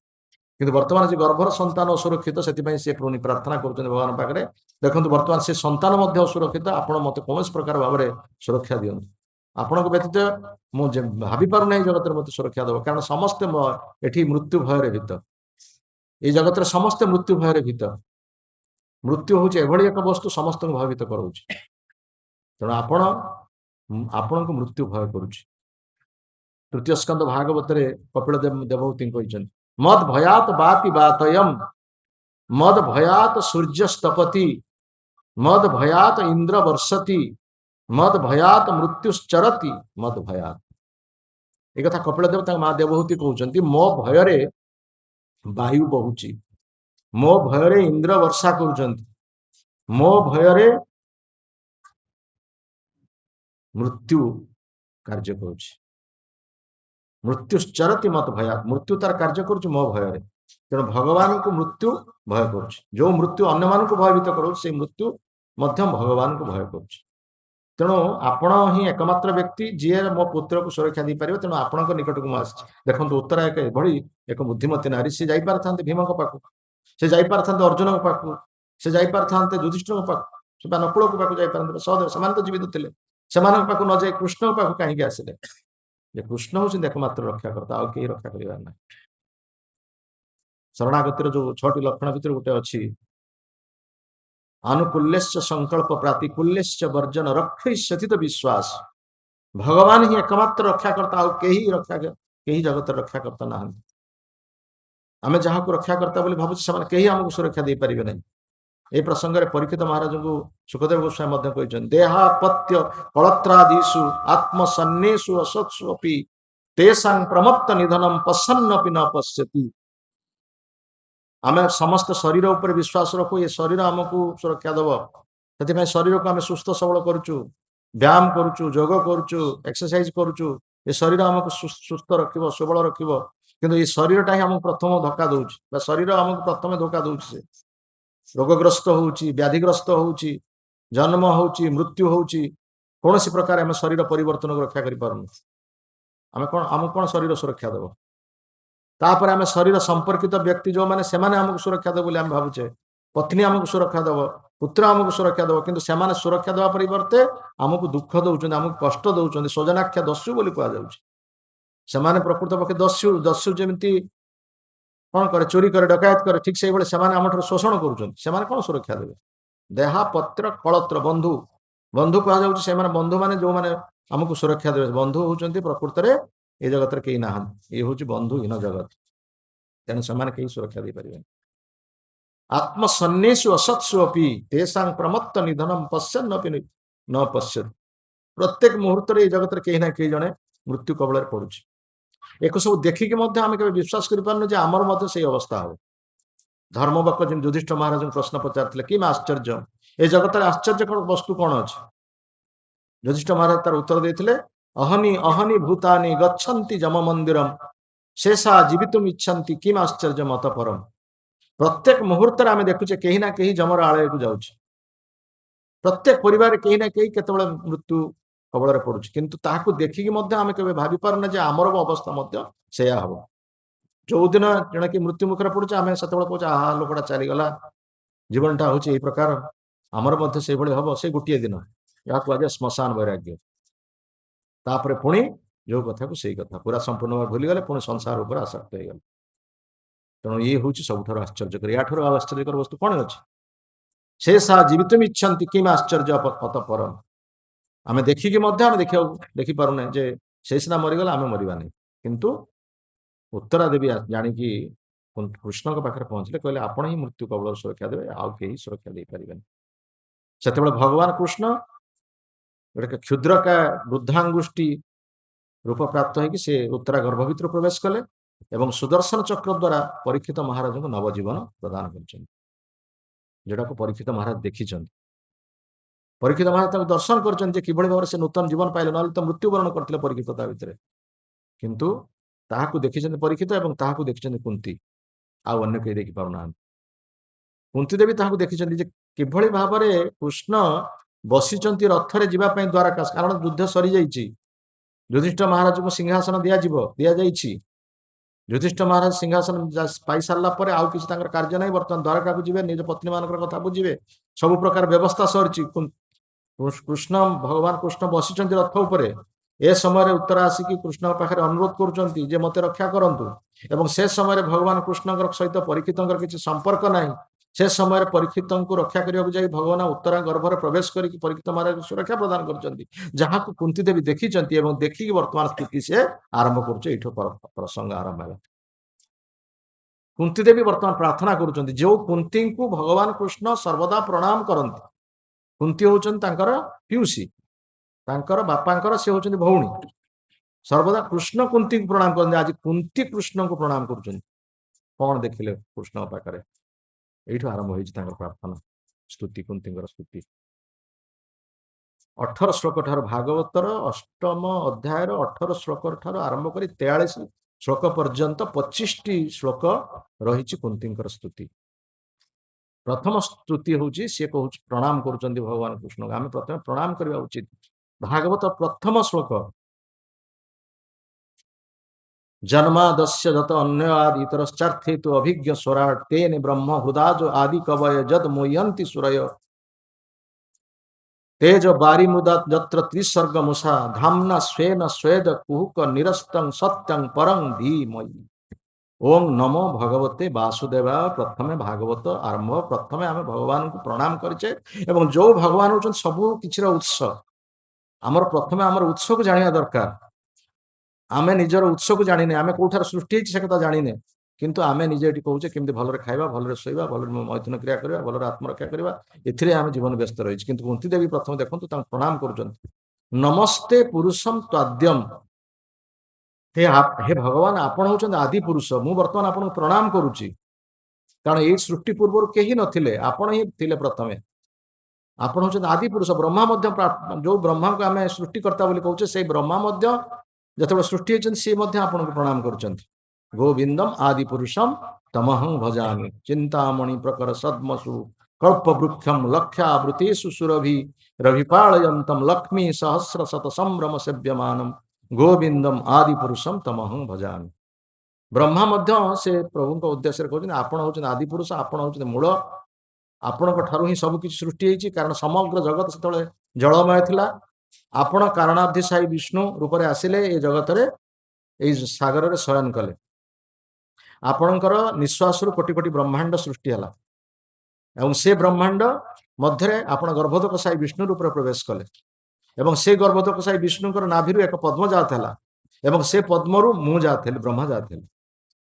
आ ब्रह्मा ठार समस्त जीव सृष्टि हेले, आ से गर्भोदकशायी विष्णु ठार समस्त अवतार माने जात हेले। तेणु सी होचंती प्रथम आदि पुरुष। एई कथा कुंती आरंभ करूचंती, नमस्ते पुरुषम त्वाद्यम ईश्वरम प्रकृति परम। आपण होचंती प्रकृतिर ऊर्ध्वरे। प्रकृति ए भौतिक जगत को नियंत्रण करुछि, जीव को प्रकृति नियंत्रण करुछि, किंतु जीव कौन कहूछि ना मु होछि सब किछिर सृष्टि कर्ता। प्रकृति क्रियमाणानि गुणे कर्माणि सर्वस अहंकार विमूढ़ात्मा कर्ता हं इति मन्यते। गीता रे कथा कहला, प्रकृति एठी क्रिया करुछि, सत्व गुण रे, रज गुण रे, तम गुण रे, प्रकृति तार तीनटा गुण रे एठी समस्त क्रिया करुछि। किए सत्व गुण रो शांतशिष्ट होइछि, किए रज गुण रे ତାର ସ୍ୱାଭାବିକ ଭାବରେ ରହିଛି, ପ୍ରତିଷ୍ଠା ପଦପଦବୀ ପାଇଁ ଆଶା ରହିଛି। ଆଉ ଯୋଉମାନେ ତମ ଗୁଣ ସେମାନେ ଆଳସ୍ୟପୂର୍ଣ୍ଣ ମନୋଭାବ, ଅସୁର ମନୋଭାବ, ଏଇ ପ୍ରକାର 3 ଗୁଣ ଦ୍ୱାରା ଆମେ ଆମର କ୍ରିୟା କରୁଛେ। ସମସ୍ତଙ୍କର ସମାନ ଗୁଣ ନାହିଁ, କିନ୍ତୁ ଭଗବାନଙ୍କର ଆମେ ଅଂଶ, କିନ୍ତୁ 3ଟା ଗୁଣ ଏଠି କାର୍ଯ୍ୟ କରୁଛି। ତେଣୁ ସିଏ 3ଟା ଗୁଣ କାହା ଅଧ୍ୟକ୍ଷତାରେ କାର୍ଯ୍ୟ କରୁଛି ନା ଭଗବାନଙ୍କର ଅଧ୍ୟକ୍ଷତାରେ। ପ୍ରକୃତି ଭଗବାନଙ୍କ ଅଧ୍ୟକ୍ଷତାରେ କାର୍ଯ୍ୟ କରୁଛି, କିନ୍ତୁ ପ୍ରକୃତି ଆମମାନଙ୍କୁ ନିୟନ୍ତ୍ରଣ କରୁଛି। ପ୍ରକୃତି ରେଷା ପ୍ରକୃତି କ୍ରିୟମାଣାନି ଗୁଣେ କର୍ମାଣି ସର୍ବସ୍ୱ ଅହଙ୍କାର ବିମୂଢ଼ାତ୍ମା କର୍ତ୍ତାହଂ ଇତି ମନ୍ୟତେ ମୟା ଧକ୍ଷଣ ପ୍ରକୃତି ସୁୟତେ ସଚରାଚରମ ହେତୁ ନାନେନ କୌନ୍ତେୟ ଜଗତ ବିପରିବର୍ତ୍ତତେ। ମୋର ଅଧ୍ୟକ୍ଷତାରେ, ଭଗବାନ କହୁଛନ୍ତି ମୋର ଅଧ୍ୟକ୍ଷତାରେ ପ୍ରକୃତି କ୍ରିୟା କରୁଛି, ମୋର ଅଧ୍ୟକ୍ଷତାରେ ପ୍ରକୃତି କ୍ରିୟା କରୁଛି। ମୟା ଦକ୍ଷିଣ ପ୍ରକୃତି ସୁୟତେ ସଚରାଚରମ ହେତୁ ନାନେନ କୌନ୍ତେୟ, ହେ କୁନ୍ତି ପୁତ୍ର ଅର୍ଜୁନ, ଏ ଜଗତ ଯୋଉ ପରିବର୍ତ୍ତନ ହଉଛି ଏ ସବୁ ମୋର ନିର୍ଦ୍ଦେଶରେ ସବୁ ହଉଛି। ତେଣୁ ଭଗବାନ ପ୍ରକୃତିକୁ ନିୟନ୍ତ୍ରଣ କରୁଛନ୍ତି, ଏଇଟା କେହି ଜାଣିପାରୁନାହାନ୍ତି। ସେଥିପାଇଁ କୁନ୍ତି ଦେବୀ କହିଲେ ଅଲକ୍ଷ୍ୟ, ଏକୁ କେହି ଜାଣିପାରୁନାହାନ୍ତି। ଯୋଉଥିପାଇଁ କିଏ କହୁଛନ୍ତି ଭଗବାନ ନିରାକାର, କିଏ କହୁଛନ୍ତି ଭଗବାନ ନିର୍ବିଶେଷ। କୋଉଠି ଭଗବାନ ଅଛନ୍ତି ଆମେ ଦେଖିପାରୁନୁ, ଆମେ ତ ଦେଖିପାରୁନୁ, ଆଉ କୋଉଠି ଭଗବାନ ଅଛନ୍ତି? ତେଣୁ ଏ ପ୍ରକାର ଭାବରେ ବହୁତ ମତବାଦ ଆସୁଛି ଯେ ଅଲକ୍ଷ୍ୟ, ସେ କେହି ଦେଖିପାରୁନାହାନ୍ତି, ତାଙ୍କୁ ଜାଣିପାରୁନାହାନ୍ତି। କିନ୍ତୁ ଭଗବାନ କହିଲେ ମୁଁ ସମସ୍ତଙ୍କ ହୃଦୟ ଭିତରେ ଅଛି। ଆମେ ଯୋଉ ବଞ୍ଚିଛେ, ଆମର ଯୋଉ ଚେତନ ଶକ୍ତି, ଇଏ କଣ? ଯୋଉ ଆତ୍ମାଟା ପରମାତ୍ମାଙ୍କର ଅଂଶ ବିଶେଷ। ଭଗବାନ ଗୀତା 15 ଶ୍ଲୋକରେ କହିଲେ ମୁଁ ସମସ୍ତଙ୍କ ହୃଦୟ ଭିତରେ ଅଛି। ମୋ ଠାରୁ ସ୍ମୃତି ଆସୁଛି ଏବଂ ମୋ ଠାରୁ ବିସ୍ମୃତି ଆସୁଛି। ସର୍ବସ୍ୱ ଚାହଂ ହୃଦି ସନ୍ନିବିଷ୍ଟୋ ମତ୍ତ ସ୍ମୃତି ଜ୍ଞାନଂ ଅପୋହନଂ ଚ ବେदैଚ ସର୍ବେ ଅହମ୍ ଏବ ବେଦ୍ୟ ବେଦାନ୍ତ କୃତ ବେଦବିଚ ଅହମ୍। ଭଗବାନ କହିଲେ ଯେ ମୁଁ ସମସ୍ତଙ୍କର ହୃଦୟରେ ଅଛି, କେବଳ ମାନବର ହୃଦୟରେ ନାହିଁ, ପଶୁଙ୍କ ହୃଦୟରେ ଅଛି, ପକ୍ଷୀଙ୍କ ହୃଦୟରେ ଅଛି, କୀଟଙ୍କର ହୃଦୟରେ ଅଛି, ପତଙ୍ଗଙ୍କର ହୃଦୟରେ ଅଛି, ଏପରିକି ବିଷ୍ଠାରେ ଯୋଉ କୃମି ଅଛନ୍ତି ତାଙ୍କ ହୃଦୟ ମଧ୍ୟ ଅଛି। ଭଗବାନ ସେଠି ପାତର ଅନ୍ତର କରୁନାହାନ୍ତି। ଆମ ଭିତରେ ପାତର ଅନ୍ତର ମନୋଭାବ ଅଛି। ଆମେ କାହାକୁ ଭଲ ପାଉଛୁ, ଆମେ କାହାକୁ ଘୃଣା କରୁଛୁ, କିନ୍ତୁ ଭଗବାନ ନିରପେକ୍ଷ ମନୋଭାବ। ଭଗବାନ ସମସ୍ତଙ୍କ ପ୍ରତି ନିରପେକ୍ଷ। ସମହଂ ସର୍ବଭୂତେଷୁ ନ ମେ ଦୋଷ୍ୟସ୍ତି ନ ପ୍ରିୟ ଭଜନ୍ତୁ ଯେ ମାଂ ଭକ୍ତ୍ୟା ମୈତେ ତେଷୁ ଚାପ୍ୟହଂ। ମୁଁ ସମସ୍ତଙ୍କ ପ୍ରତି ସମାନ। ଭଗବାନ ହଉଛନ୍ତି ସମସ୍ତଙ୍କ ପ୍ରତି ସମାନ ଏବଂ ଭକ୍ତ ସମସ୍ତଙ୍କ ପ୍ରତି ସମଭାବ। କିନ୍ତୁ ଆମମାନଙ୍କ ଭିତରେ ପାତର ଅନ୍ତର ସର୍ବଚେତନା ଥିବା, ସେ କଥା ଭଗବାନ କହୁଛନ୍ତି ମୁଁ ପ୍ରକୃତିକୁ ନିୟନ୍ତ୍ରଣ କରୁଛି, ଯୋଉଟାକୁ ତମେ ମାନେ କେହି ଜାଣିପାରୁନ। ସେ କଥା କୁନ୍ତି ଦେବୀ କହୁଛନ୍ତି ଅଲକ୍ଷ୍ୟ ସର୍ବଭୂତାନାମ୍, ଏଇଟା କେହି ଜାଣିପାରୁନାହାନ୍ତି।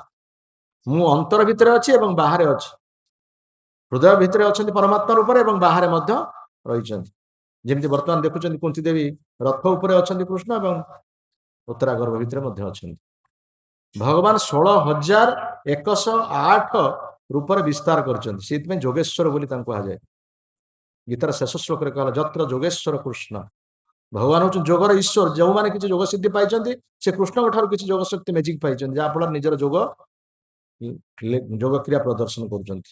ଭଗବାନ 16,108 ଭାବରେ ନିଜକୁ ବିସ୍ତାର କରିଥିଲେ, ଯେଉଁମାନେ କି ରାଣୀଙ୍କ ପୁରରେ ସେ ଏକା ସମୟରେ ଉପସ୍ଥିତ ଥିଲେ।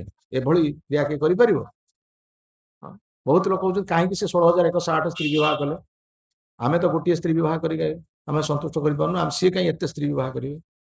ଆରେ ସିଏ 16,108 ସ୍ତ୍ରୀ ବିବାହ କରି ପ୍ରତ୍ୟେକ ରାଣୀଙ୍କ ପୁରରେ ଏକା ସମୟରେ ଉପସ୍ଥିତ ରହିବେ। ତୁମେ ରହିପାରିବ? 2ଟା ସ୍ତ୍ରୀଙ୍କର ଏକା ସମୟରେ ଉପସ୍ଥିତ ଆମେ ରହିପାରିବା?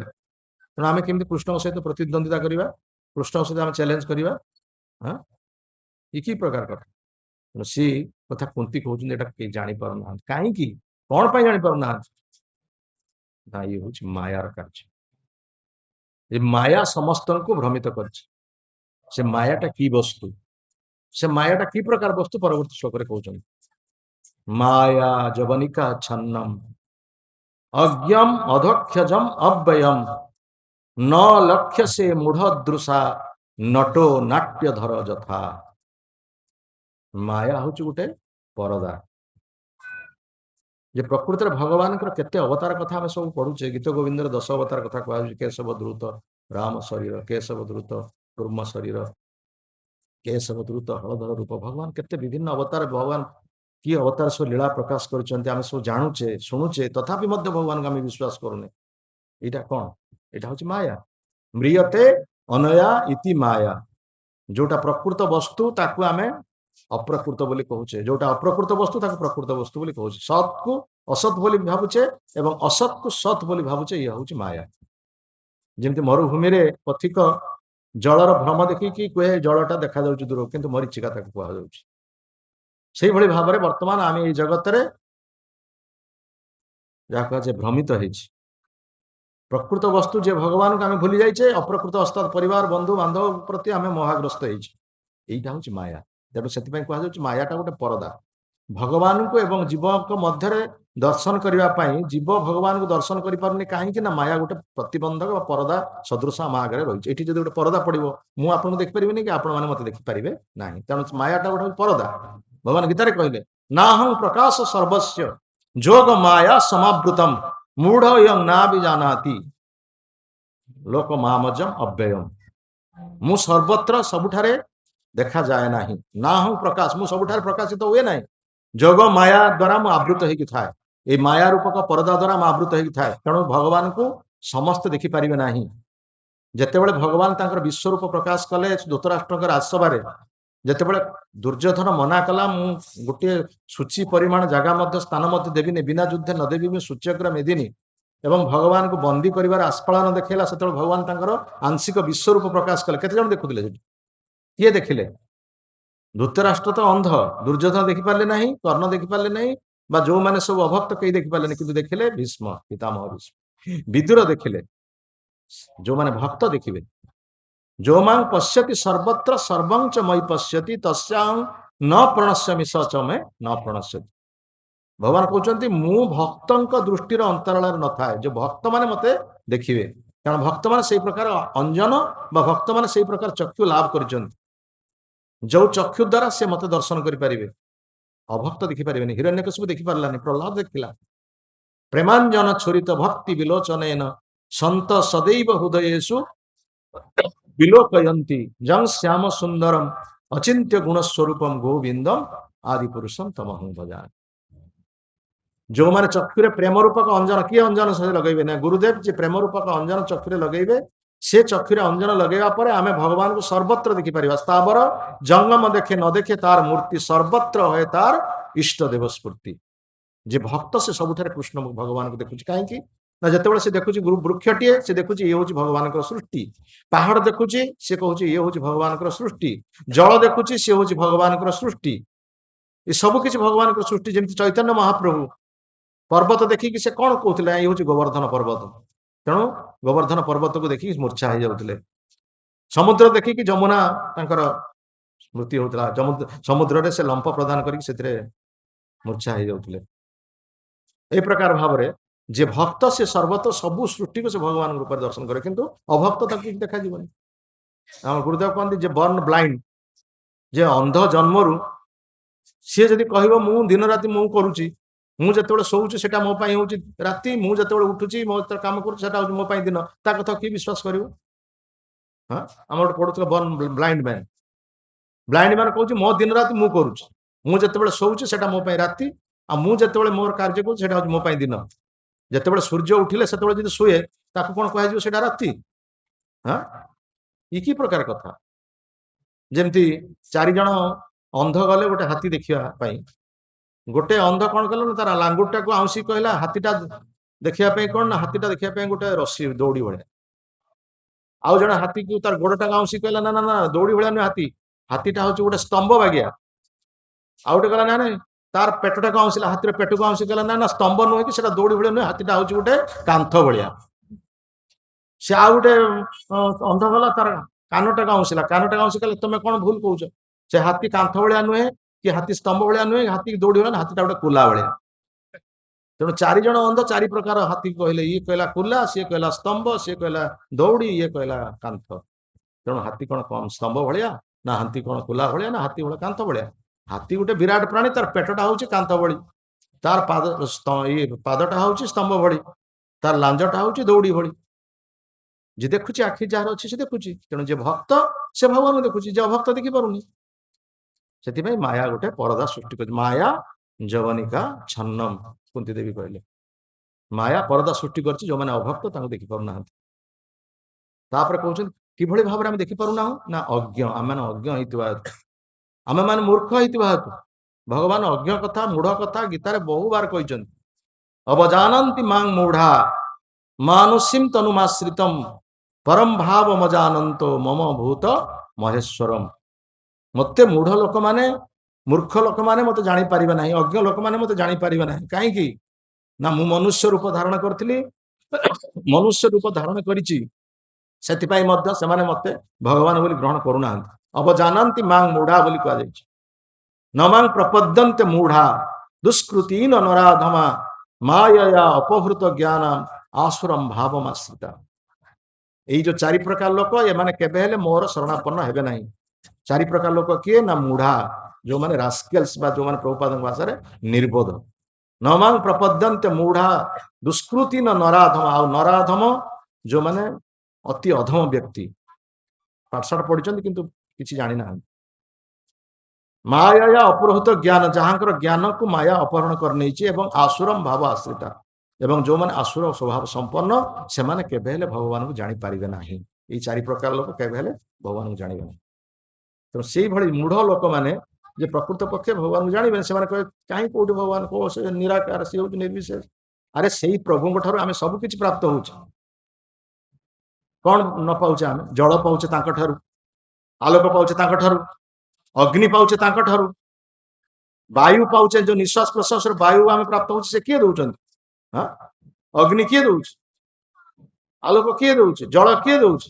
ଏସବୁ ତାଙ୍କ ଠାରୁ ପାଇକି ମଧ୍ୟ ଆମେ କୃତଜ୍ଞ ତାଙ୍କ ପାଖରେ ପହଞ୍ଚା କି ନାହିଁ, ସେ ନିରାକାର, ତାଙ୍କର କିଛି ନାହିଁ ଏଠି, ନିରାକାର ନିର୍ବିଶେଷ, ଯେ 5000 ବର୍ଷ ପୂର୍ବ ଆସିଥିଲେ, ତାଙ୍କର ଦାରା ସବର ମାରିଦେଲା, ମରିଗଲେଣି।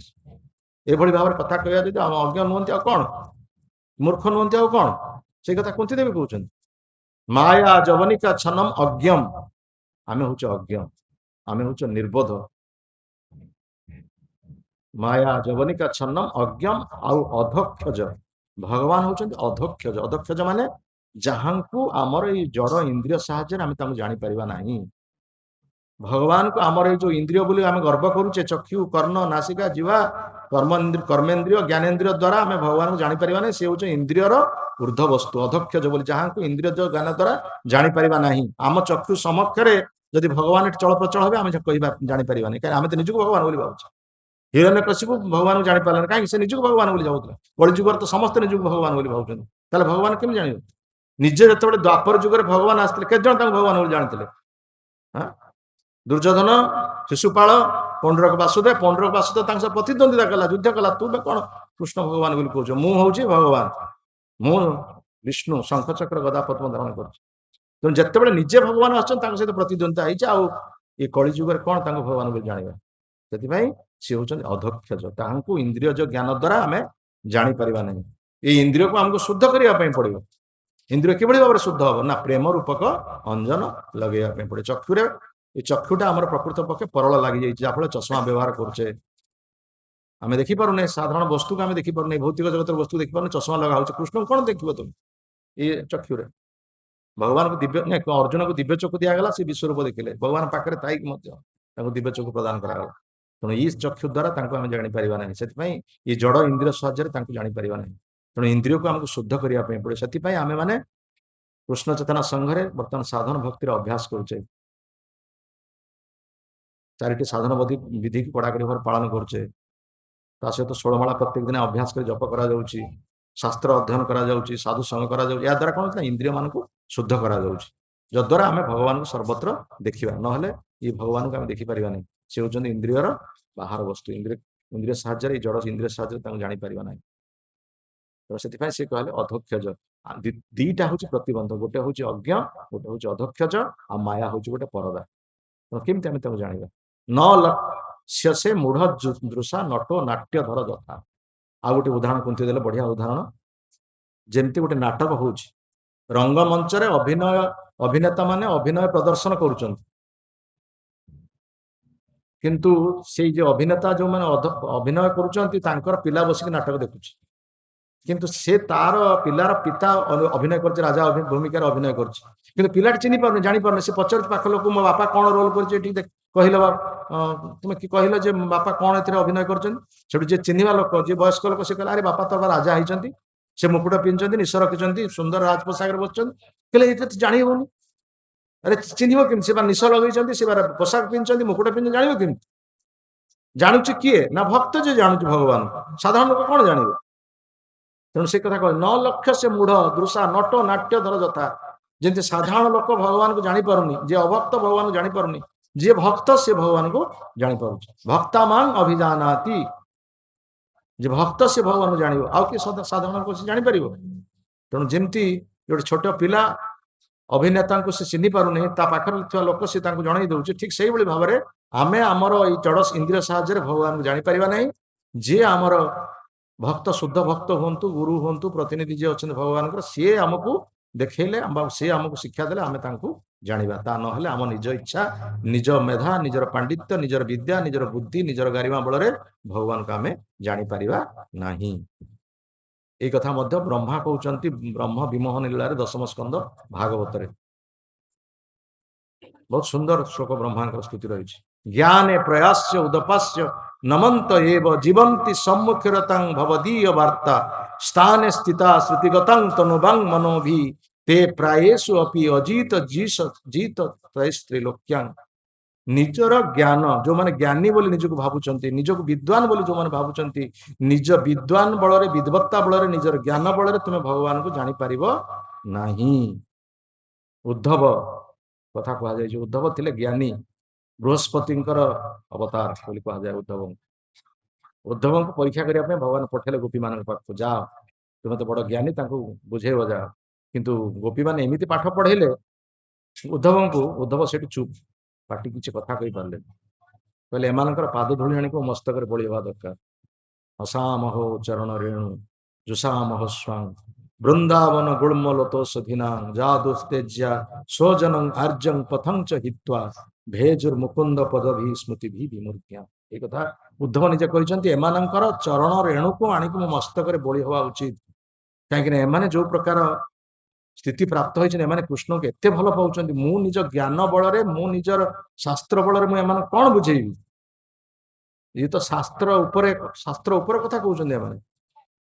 ତେଣୁ ଏମାନଙ୍କର ପଦ ଧୂଳି ଆଣିକି ମସ୍ତକରେ ପଡିବା ଦରକାର। ମୁଁ ତ ସେୟା ପାଇବିନି ସେ ସୁଯୋଗ, କିନ୍ତୁ ଏ ଯୋଉ ତୃଣ ଜୀବନ ପାଇଛନ୍ତି ବୃନ୍ଦାବନରେ, ତୃଣ ମାନେ ତାଙ୍କର ସୌଭାଗ୍ୟ କଣ ନା ସେଇ ଗୋପୀ ମାନଙ୍କର ପଦ ଧୂଳି ପ୍ରାପ୍ତ ହଉଛନ୍ତି। ସେଇ ତୃଣ ଜନ୍ମ ବୃନ୍ଦାବନରେ ମୁଁ ଲାଭ କରେ। ମୁଁ ତୃଣ ଜନ୍ମ ପାଇଲେ ସେମାନଙ୍କର ପଦ ଧୂଳି ମୁଁ ଲାଭ କରିବି। ମୁଁ ତ ଭଗବାନଙ୍କର ସଙ୍ଗ ଲାଭ କରିପାରିବିନି, କିନ୍ତୁ ତାଙ୍କର ଭକ୍ତ ମାନଙ୍କର ସଙ୍ଗ ପାଇପାରିବି। এই ପ୍ରକାର କଥା, ନିଜର ମେଧା, ନିଜର ବୁଦ୍ଧି, ନିଜର ପାଣ୍ଡିତ୍ୟ ବଳରେ ବ୍ରହ୍ମା ମଧ୍ୟ ଜାଣିବା ପାଇଁ କୃଷ୍ଣଙ୍କୁ ଚେଷ୍ଟା କଲେ, କିନ୍ତୁ ବ୍ରହ୍ମା ନିଜେ ମଧ୍ୟ ବିମୋହିତ ହେଇଗଲେ। ସେ କଥା କହୁଛି, ନିଜର ଜ୍ଞାନ ବଳରେ ତୁମେ ପ୍ରଭୁଙ୍କୁ ଜାଣିପାରିବ ନାହିଁ। କେମିତି ଜାଣିବ ତୁମେ? ସ୍ଥାନେ ସ୍ଥିତା ଶ୍ରୁତିଗତାଂ ତନୁବାଂ ମନୋଭି। ଯିଏ ଯୋଉଠି ସ୍ଥାନରେ ରୁହନ୍ତୁ ପଛେ, ଯେକୌଣସି ସ୍ଥାନରେ ଯିଏ ରହନ୍ତୁ ପଛେ, ନିଜର ଶରୀର, ନିଜର ମନ ଏବଂ ନିଜର ବାକ୍ୟ ଦ୍ୱାରା ଶୁଦ୍ଧ ଭକ୍ତଙ୍କ ମୁଖରୁ କଥା ଶ୍ରବଣ କରିବାର ଆବଶ୍ୟକତା ଅଛି। ଯୋଉ ଶୁଦ୍ଧ ଭକ୍ତ ମାନେ କଥା କହୁଛନ୍ତି, ତାଙ୍କ ଠାରୁ ନିଜର ଶରୀର ଦ୍ୱାରା ତାଙ୍କର କଥା ଶ୍ରବଣ କରିବା ଉଚିତ, ମନ ଦ୍ୱାରା ତାଙ୍କର କାର୍ଯ୍ୟ ମାନେ ଚିନ୍ତା କରିବା ଉଚିତ, ଏବଂ ବାକ୍ୟ ଦ୍ୱାରା ତାଙ୍କର କଥା କହିବା ଉଚିତ।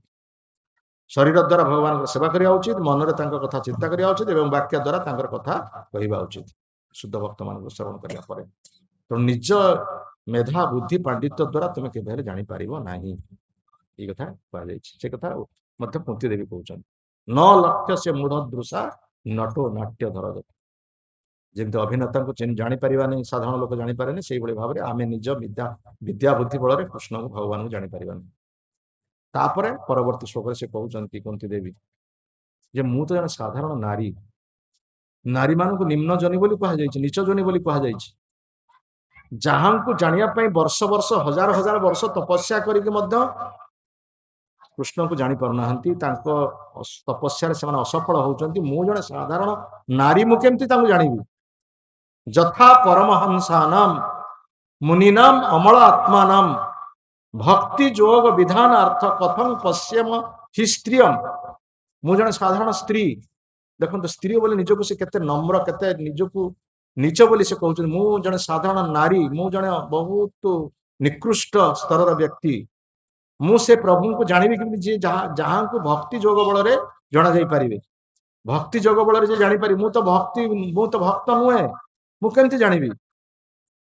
ଯାହାଙ୍କୁ ମୁନି ଋଷି ମାନେ ହଜାର ହଜାର ବର୍ଷ ତପସ୍ୟା କରି, ଯତ ପରମହଂସ ନାମ, ପରମହଂସ କହିଲେ ଯୋଉମାନେ ପରମହଂସ, ହଂସ ଯିଏ କି କ୍ଷୀର ଜଳରୁ କ୍ଷୀରଟା କେବଳ ସଂଗ୍ରହ କରେ, ଜଣେ ସାଧୁ ସେମିତି ତେଣୁ ହୃଦୟ ଭିତରୁ ଯୋଉ ବ୍ୟକ୍ତିଙ୍କର ହୃଦୟ ଭିତରୁ ସେ ସାଧୁତାକୁ ଗ୍ରହଣ କରନ୍ତି, ସେ ଠିକ ସେଇଭଳି ଭାବରେ ସେ ତାଙ୍କୁ ପରମହଂସ କୁହାଯାଏ। ଯେଉଁମାନେ ସାଧୁ, ଯୋଉମାନେ ନିର୍ମତ୍ସର ବ୍ୟକ୍ତି, ସେମାନଙ୍କୁ ପରମହଂସ କୁହାଯାଏ। ଆଉ ଅମଳ ଆତ୍ମା, ଯେ ବିଶୁଦ୍ଧ ଆତ୍ମା, ତାଙ୍କ ହୃଦୟ ଭିତରେ କୌଣସି ମଳ ନଥାଏ, ସେମାନେ ତପସ୍ୱୀ ସାଧୁ, ସେମାନେ ଜାଣିପାରୁନାହାନ୍ତି କୃଷ୍ଣକୁ, ସେମାନେ ତପସ୍ୟା କରି ପାଇପାରୁନାହାନ୍ତି। ମୁଁ ଜଣେ ସାଧାରଣ ସ୍ତ୍ରୀ ଲୋକ ଭାବରେ ମୁଁ ତାଙ୍କୁ କେମିତି ଜାଣିବି, ମୁଁ ତାଙ୍କୁ କେମିତି ପାଇବି? ମୋ ଦ୍ୱାରା ତାହା ସମ୍ଭବ ନୁହେଁ। ମୁଁ ତାଙ୍କୁ ଜାଣିପାରିବି ନାହିଁ କି ମୁଁ ତାଙ୍କୁ ବୁଝିପାରିବି ନାହିଁ। କାହିଁକି ନା ମୁଁ ଜଣେ ସାଧାରଣ ସ୍ତ୍ରୀ। କିନ୍ତୁ ସ୍ତ୍ରୀ ମାନେ ହଉଛନ୍ତି ସରଳ। ଭଗବାନ ତାଙ୍କୁ ପ୍ରକୃତ ପକ୍ଷେ ସୁଯୋଗ ଦେଇଛନ୍ତି ଯେ ଯୋଉ ସ୍ତ୍ରୀ ଲୋକମାନେ ଶରଣାପନ୍ନ ହେବେ, এই କଥା ମଧ୍ୟ ଗୀତାରେ କୁହାଯାଇଛି, ମାଙ୍ଘି ପାର୍ଥ ବ୍ୟାପାଶ୍ରିତ ଯେ ଅପି ପାପ ଜନୟ ସ୍ତ୍ରୀୟ ବୈଶ୍ୟ ତଥା ଶୂଦ୍ରା ସ୍ତେ ଅପି ଯାନ୍ତି ପରାଙ୍ଗତିମ୍। ଅର୍ଜୁନଙ୍କୁ ଭଗବାନ କହୁଛନ୍ତି, ହେ ଅର୍ଜୁନ, ଯୋଉମାନଙ୍କୁ ପାପଜନୀ ବୋଲି କୁହାଯାଇଛି, ନିମ୍ନଜନୀ ବୋଲି କୁହାଯାଇଛି, ଶୂଦ୍ର ବୈଶ୍ୟ ସ୍ତ୍ରୀ, ଏମାନଙ୍କୁ ନିମ୍ନଜନୀ ବୋଲି ଗୀତାରେ ଭଗବାନ କହିଛନ୍ତି। କିନ୍ତୁ ସ୍ତେ ଅପି ଜାତି ପରାଙ୍ଗତିମ୍, ଯେତେବେଳେ ସେମାନେ ଭକ୍ତି ଯୋଗ ଆଚରଣ କରିବେ, ଯେତେବେଳେ ଭକ୍ତ ହେବେ, ସେମାନେ ପୁରୁଷ ଠାରୁ ମଧ୍ୟ ଆଗକୁ ଚାଲିଯିବେ, ପୁରୁଷମାନେ ପଛରେ ପଡିବେ। ଦେଖନ୍ତୁ, କୌଣସି ଏକ ଯଦି ଆଧ୍ୟାତ୍ମିକ ଅନୁଷ୍ଠାନ ହଉଛି, ସେତେବେଳେ ସ୍ତ୍ରୀ ମାନଙ୍କର ସଂଖ୍ୟା ଅଧିକ, ସ୍ତ୍ରୀ ମାନଙ୍କର ସେବା ଅଧିକ। ପୁରୁଷ ମାନେ ହଉଛନ୍ତି ବହୁତ କୁଟିଳ ସ୍ୱଭାବର ବ୍ୟକ୍ତି। ସେମାନେ ପଚାରିବେ ଏଠି କାହିଁକି ହଉଛି, ଆମର ସେଠି କାର୍ଯ୍ୟ କଣ, ଆମେ କଣ କରିବୁ, ସେଠି ସେଠି କଣ ମିଳିବ, ସେଠି ବୋଧେ କିଛି ପଇସା ପତ୍ରର କାରବାର ହଉଛି, କେତେ ପ୍ରକାର କଥା ପ୍ରଶ୍ନ ତାଙ୍କର ଆସିବ। କିନ୍ତୁ ସ୍ତ୍ରୀ ଲୋକମାନେ ହଉଛି ମାନେ ଆଧ୍ୟାତ୍ମିକ ଅନୁଷ୍ଠାନ ଯିବେ, ସେମାନେ ସେବାରେ ଲାଗିଯିବେ। କୋଉଠି ପରିବା ଆଣିବା କରିବେ, କୋଉଠି ଫୁଲମାଳା ଗୁନ୍ଥିବେ, କୋଉଠି କଣ ପ୍ରକାର ଯୋଉ ସେବା ଦିଆଯିବ ସେ କରିବେ। ସେଠି ସେ ପ୍ରଶ୍ନ ପଚାରିବେନି କାହିଁକି ଆମେ କରିବୁ, କଣ ପାଇଁ କରିବୁ। ଇଏ ହଉଛି ଏକ ସ୍ତ୍ରୀର ହୃଦୟ। ସ୍ତ୍ରୀ ମାନେ ସରଳ, ନିଷ୍କପଟ। ତେଣୁ ସେଥିପାଇଁ ଭଗବାନ ତାଙ୍କୁ ଗର୍ଭ ଧାରଣର କ୍ଷମତା ଦେଇଛନ୍ତି, କାରଣ ସେମାନେ ସହିଷ୍ଣୁ। ମହାପ୍ରଭୁ ଯେ କହିଲେ, ତୃଣାଦପି ସୁନିଚେନ ତରୋରିବ ସହିଷ୍ଣୁନା। ଏ ଚାରିଜଣ ସହିଷ୍ଣୁ ହେଇଥିବା ହେତୁ ଇନ୍ଦ୍ରଙ୍କର ବ୍ରହ୍ମ ହତ୍ୟାର ପ୍ରତିକ୍ରିୟାକୁ ସେଇମାନେ ଗ୍ରହଣ କରିବା ପାଇଁ ସମର୍ଥ ହେଲେ। ତା ଭିତରୁ ଅଛନ୍ତି ଜଣେ ନାରୀ, ଅଛନ୍ତି ନା ନାଇଁ? କିଏ କିଏ ଥିଲେ? ବୃକ୍ଷ, ଭୂମି, ଜଳ ଆଉ ନାରୀ। ଏମାନେ ହଉଛନ୍ତି ସହିଷ୍ଣୁ। ବୃକ୍ଷର ସହିଷ୍ଣୁତା କଥା ମହାପ୍ରଭୁ କହିଲେ, ଋଣାଦପି ସୁନିଚେନ ତରୋରିବ ସହିଷ୍ଣୁ। ଭୂମି ହଉଛି ସହିଷ୍ଣୁ, ଭୂମି ଉପରେ ଆମେ ଚାଲୁଛେ, କର୍ଷଣ କରୁଛେ, ସବୁକୁ ସହୁଛି ସେ। ସେମିତି ଜଳ ଆମେ ପାନ କରୁଛେ, ଜଳ ସ୍ନାନ କରୁଛେ, ଜଳକୁ ଯୋଉ ପ୍ରକାର ଭାବରେ ବ୍ୟବହାର କରୁଛେ, ସେଥିରେ କୌଣସି ପ୍ରକାର କିଛି ତାର ନାହିଁ। ଆଉ ସେମିତି ନାରୀ ହଉଛି ସହିଷ୍ଣୁ। ଗୋଟେ ପିଲାଟିଏ 10 ମାସ ପେଟରେ ସେ ଧାରଣ କରୁଛି, କେତେ କଷ୍ଟ ସେ ମା ପାଉଛି। ତାପରେ ପିଲା ଜନ୍ମ ହେଲା ପରେ ସେ ମାକୁ କେତେ କଷ୍ଟ ଦଉଛି, କେତେ ଝାଡା ପରିସ୍ରା କେତେ ସେ ତା କୋଳରେ କରୁଛି। ତଥାପି ମା ମଧ୍ୟ ତାର କେବେ ଦୁର୍ନାମ ପୁଅର କରିବ ନାହିଁ। ସେଇ ପିଲା ବଡ ହେଲା ପରେ ସେ ମାକୁ ଗୋଇଠା ମାରିବ, କିନ୍ତୁ ପିଲାର କେବେ ହେଲେ ସେ ଦୁର୍ନାମ ମା କରିବ ନାହିଁ। ଇଏ ହଉଛି ମା, ଇଏ ହଉଛି ନାରୀ। ତେଣୁ ସେ ନିଜକୁ କହୁଛନ୍ତି, ମୁଁ ସେଇଭଳି ଜଣେ ନାରୀ, ମୋର ସେ ଯୋଗ୍ୟତା ନାହିଁ, ଭକ୍ତି ଯୋଗ ଆଚରଣ କରିବା ପାଇଁ ମୋର ଯୋଗ୍ୟତା ନାହିଁ। ମୁଁ କେବଳ ସେତିକି ମାତ୍ର ଜାଣେ, ମୁଁ କେବଳ ତାଙ୍କର ନାମ ହିଁ ଉଚ୍ଚାରଣ କରିବି, ଆଉ ମୋ ଦ୍ୱାରା କିଛି ସମ୍ଭବ ନୁହେଁ। ମୁଁ କେବଳ ତାଙ୍କର ନାମ ହିଁ କେବଳ ଉଚ୍ଚାରଣ କରିବି। ପ୍ରକୃତ କଳି ଯୁଗରେ ଭଗବାନ ଦିବ୍ୟ ନାମ ଦେଇ ଅବତୀର୍ଣ୍ଣ ହେଇଛନ୍ତି। କଳି କାଳେ ନାମ ରୂପେ କୃଷ୍ଣ ଅବତାର। କଳି କାଳେ ନାମ ରୂପେ କୃଷ୍ଣ ଅବତାର। কলি কালে নাম রূপে কৃষ্ণ নাম হইতে ভয় সব জগত নিস্তার। নাম হইতে ভয় সব জগত নিস্তার। নাম বিনা কলি কালে নাহি আর ধর্ম। নাম বিনা কলি কালে নাহি আর ধর্ম। সর্বমন্ত্র সার নাম এই শাস্ত্র মর্ম। সর্বমন্ত্র সার নাম এই শাস্ত্র মর্ম। সর্ববেদে বলে গায় হরি নাম সার, সর্ববেদে বলে গায় হরি নাম সার, গাইবে রমাকৃতি আনন্দ পাইবে রমাপ্রীতি আনন্দ পায়। হরে কৃষ্ণ কৃষ্ণ কৃষ্ণ কৃষ্ণ হরে হরে, হরে রাম রাম রাম রাম হরে হরে, হরে Krishna, Hare Krishna, Krishna Krishna, Hare Hare, Hare Rama,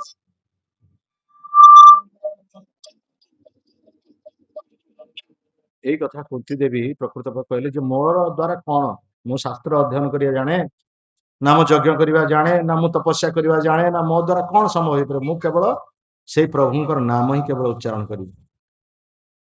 ଶେଷରେ ସେ କୁନ୍ତି ଦେବୀ ତାଙ୍କର ନାମ ହିଁ କହିଛନ୍ତି କୃଷ୍ଣାୟ ବାସୁଦେବାୟ ଦେବକୀ ନନ୍ଦନାୟ ଚ ନନ୍ଦ ଗୋପ କୁମାରାୟ ଗୋବିନ୍ଦାୟ ନମୋ ନମଃ। ଆପଣମାନେ ସମସ୍ତେ ମୋ ସହିତ ଉଚ୍ଚାରଣ କରନ୍ତୁ, କୃଷ୍ଣାୟ ବାସୁଦେବାୟ ଦେବକୀ ନନ୍ଦନାୟ ଚ ନନ୍ଦ ଗୋପ କୁମାରାୟ ଗୋବିନ୍ଦାୟ ନମୋ ନମଃ। କୁନ୍ତି ଦେବୀ କହୁଛନ୍ତି ଯେ ଭଗବାନ କୃଷ୍ଣ ଯେ କେତେ ଦୟାଳୁ, ତାଙ୍କର ପୂର୍ବ ଅବତାର ତୁଳନାରେ କୃଷ୍ଣ ଯୋଉ ଅବତାର ଆସୁଛନ୍ତି ଦ୍ୱାପର ଯୁଗରେ ସେ କେତେ ଦୟା। ସତ୍ୟ ଯୁଗରେ ଆସିଲେ ହିରଣ୍ୟାକ୍ଷକୁ ମାରିଲେ, ଆଉ ହିରଣ୍ୟକଶିପୁକୁ ମାରିଲେ ବରାହ ଅବତାରରେ, ଏବଂ ନୃସିଂହ ରୂପରେ ସେ ମାରିଲେ, ପ୍ରହ୍ଲାଦକୁ ସୁରକ୍ଷା ଦେଲେ। ତାପରେ ଆସିଲେ ତ୍ରେତା ଯୁଗରେ ରାମଚନ୍ଦ୍ର ମହାପ୍ରଭୁ, କେବଳ ତାଙ୍କର ବଂଶର ପ୍ରତିଭା ବର୍ଦ୍ଧନ କଲେ। ସେ ବଂଶରୁ ଛାଡିକି ଆଉ ଅନ୍ୟ ବଂଶକୁ ଯାଇନାହାନ୍ତି, ଅନ୍ୟ ପରିବାରକୁ ଯାଇନାହାନ୍ତି ରାମଚନ୍ଦ୍ର ମହାପ୍ରଭୁ। ଇଏ ତ ପଶୁ ଶରୀର ବା ପଶୁ, ଅଧା ସିଂହ, କିନ୍ତୁ ମନୁଷ୍ୟ ଶରୀର ପାଇଲେ କିନ୍ତୁ ନିଜ ପରିବାର ଭିତରେ ହିଁ ସୀମିତ ହେଇକି ରହିଲେ।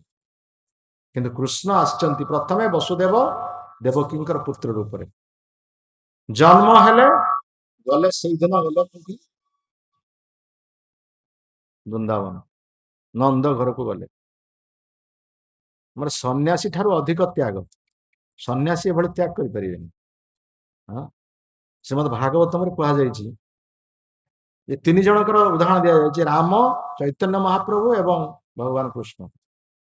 ମର୍ଯ୍ୟାଦା ପୁରୁଷୋତ୍ତମ ରାମଚନ୍ଦ୍ର ମହାପ୍ରଭୁ, ଭଗବାନ ଶ୍ରୀକୃଷ୍ଣ ଏବଂ ଚୈତନ୍ୟ ମହାପ୍ରଭୁ। ଯେ ପ୍ରକୃତରେ ଏମାନଙ୍କ ଠାରୁ ଆମେ ଶିକ୍ଷା କରିବା ଉଚିତ।